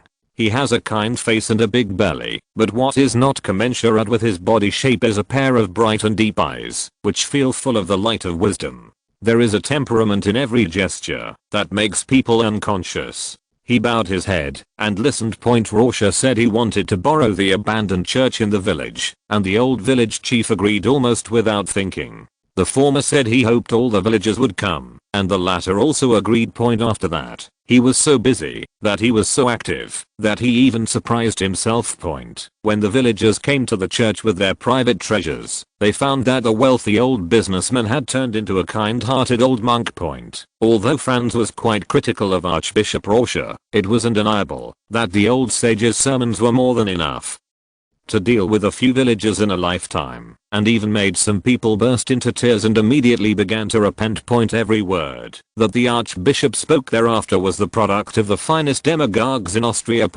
Although there is no sentence that tells Ireland to rebel against the British Empire, it goes straight to the core of the contradiction everywhere, and the ultimate guide is that only by becoming independent from the United Kingdom can Ireland gain real relief. Of course, apart from the future floating in the sky, how to survive this disaster is the core of this sermon. Sorghum is the fundamental reason why the Irish can survive and become independent from the British Empire. After all, food is the most important thing for the people. How can we talk about independence if we can't even fill our stomachs? Although the yield of sorghum is not as high as that of potatoes and sweet potatoes, its yield is far better than other crops of the same period. It is relatively easy to feed and is less restricted by land. In fact, if the historical trajectory develops normally, the Irish will lose all their arable land in 20 years, and there will no longer be an inch of land among the 39.42 million acres of arable land in Ireland that belongs to the Irish. Those lands will belong to 300 landowners from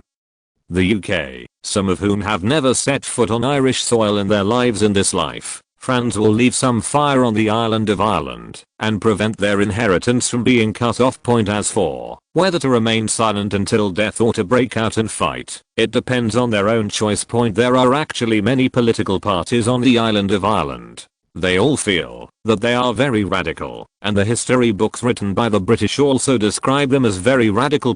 However, in terms of actual performance alone, they are not as good as African blacks, and their combat power is similar to that of African wild animals. Before the Easter Uprising in 1916, they were truly mediocre in scale point. In fact, whether it is Young Ireland, the Irish Liberators, the Orange Order composed of Irish Protestants, or the Catholic Association led by Daniel O'Connell, in the final analysis they still need the British to pay wages, and they are not economically independent. Not straight point. Moreover, the Irish are deeply influenced by British parliamentary politics, and as a result they like to follow procedures.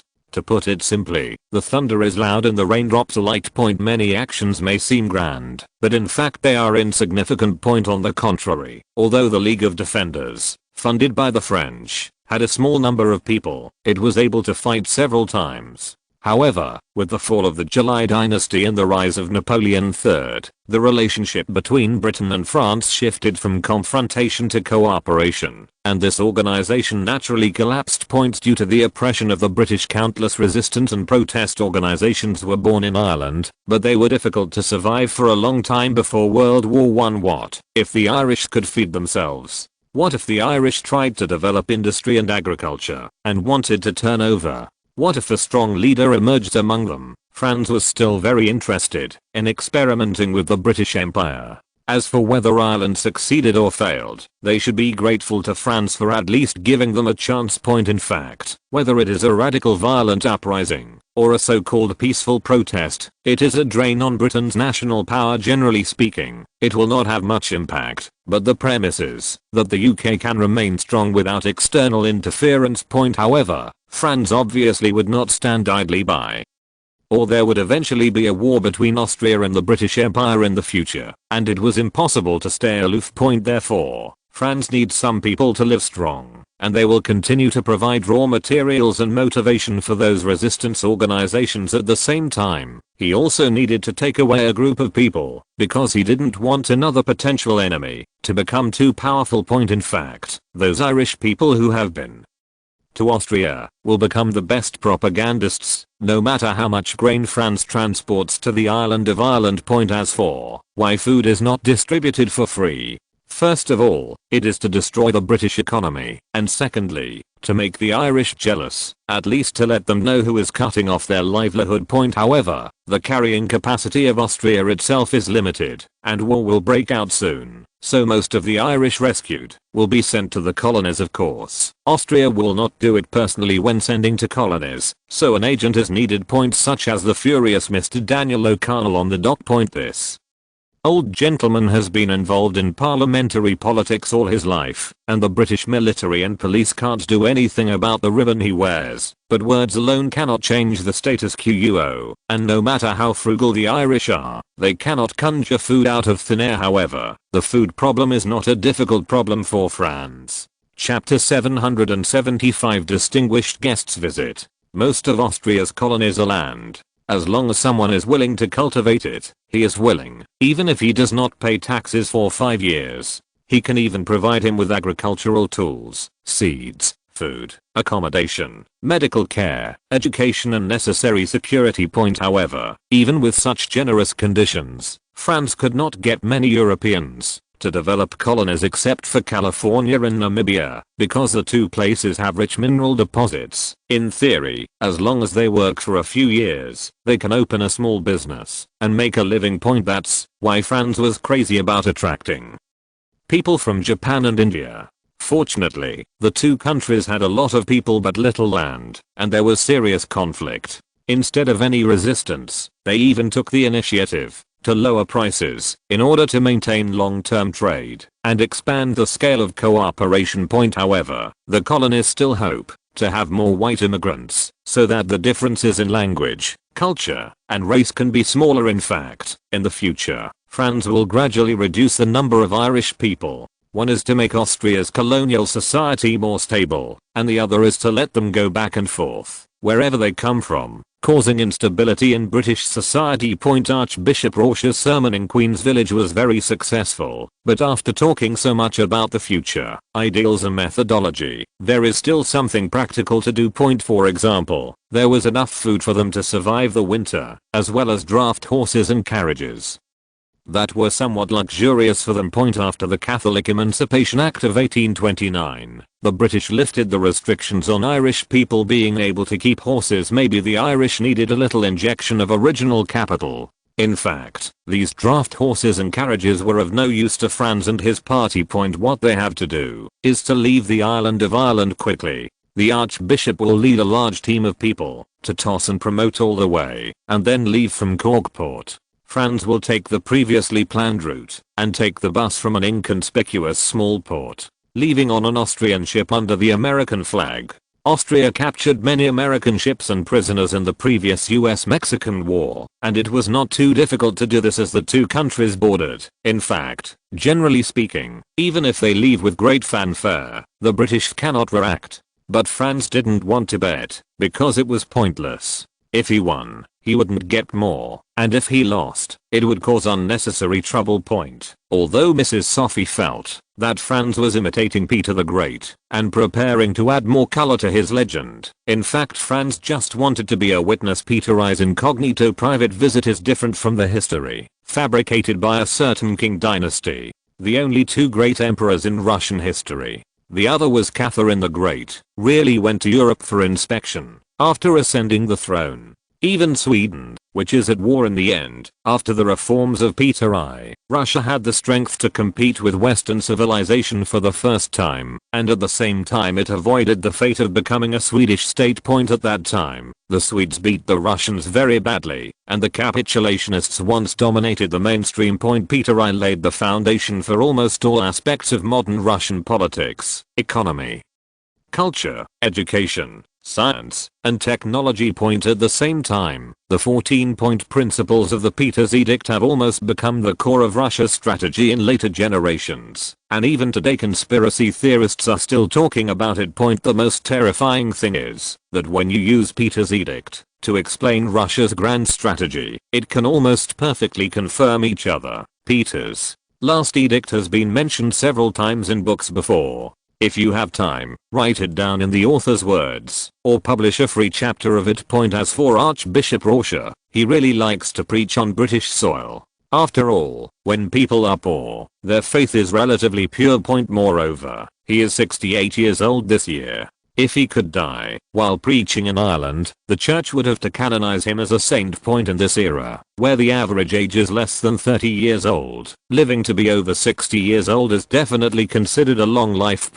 Although there wouldn't be much of a problem if the archbishop was discovered by the British, at most he would be expelled. After all, it would be somewhat annoying for a Catholic archbishop to go to a Protestant country. But it will make the trip at this time not so happy. After all, Archbishop Prussia and Franz came in under the eyes of the British openly. It is best to take a luxury cruise when leaving, that way you will look chic. This is the dividing line for separate runs. Vienna, Schönbrunn Palace. Madame Sophie slapped Franz on the back so hard that her hand hurt from the shock. Ah, you comfortable after all this hard work? Grand Duchess Olga Nikolaevna has been waiting for you for a whole month. It seems that the Russians are quite sincere this time, Franz said to himself, making Madame Sophie angry, and slapped her hard again. Stop talking nonsense and leave a good impression on others. The former nodded in agreement, while the latter looked furious. What happened to that Polish woman? She just sent away the big one, and now she got a small one. And she has nothing to do with the Polish Nationalist Army. It's just a child. She was brainwashed by the Poles and left in Galicia. We don't know what will happen to her in the future. Anyway, her mother has been working in our family for so many years. What are you going to do with it?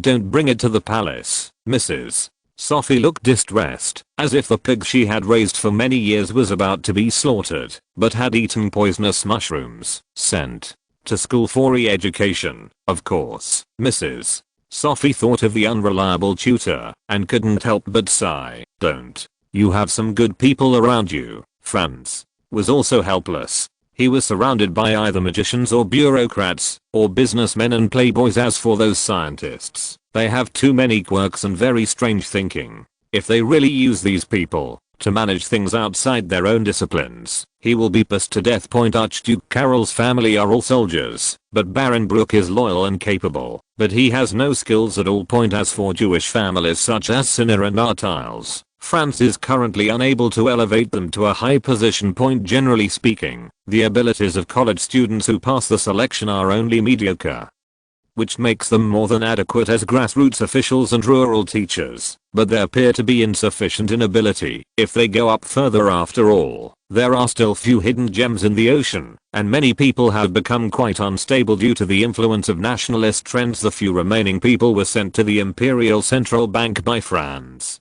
This was not because Austria only needed economic talents, but because bureaucracy and corruption in other departments were serious. Franz doesn't want to cultivate a bunch of smart opponents for himself, especially those who are thorns in the flesh. Franz actually directly tried to replace the old blood with new blood, but humans are social animals. It only takes a few cycles for them to automatically choose sides and change from new blood to old blood, and those old blood get with the addition of new blood. It will become stronger and stronger and become more and more difficult to eradicate. A few who are unwilling to transform or cannot transform will be excluded or even accidentally killed by white blood cells. Franz knew that it was not enough to just rely on passion without starting from the source. Even if Franz bleeds out all his blood, he can only maintain a brief period of clarity and will eventually be swallowed up by the huge waves. End of this chapter. Thank you very much for reaching the end. Don't forget to like. Looking for more exclusive content and immediate access? Subscribe to our Patreon. Remember, every like, subscription, or donation encourages us to continue. Thanks to everyone. See you in the next video.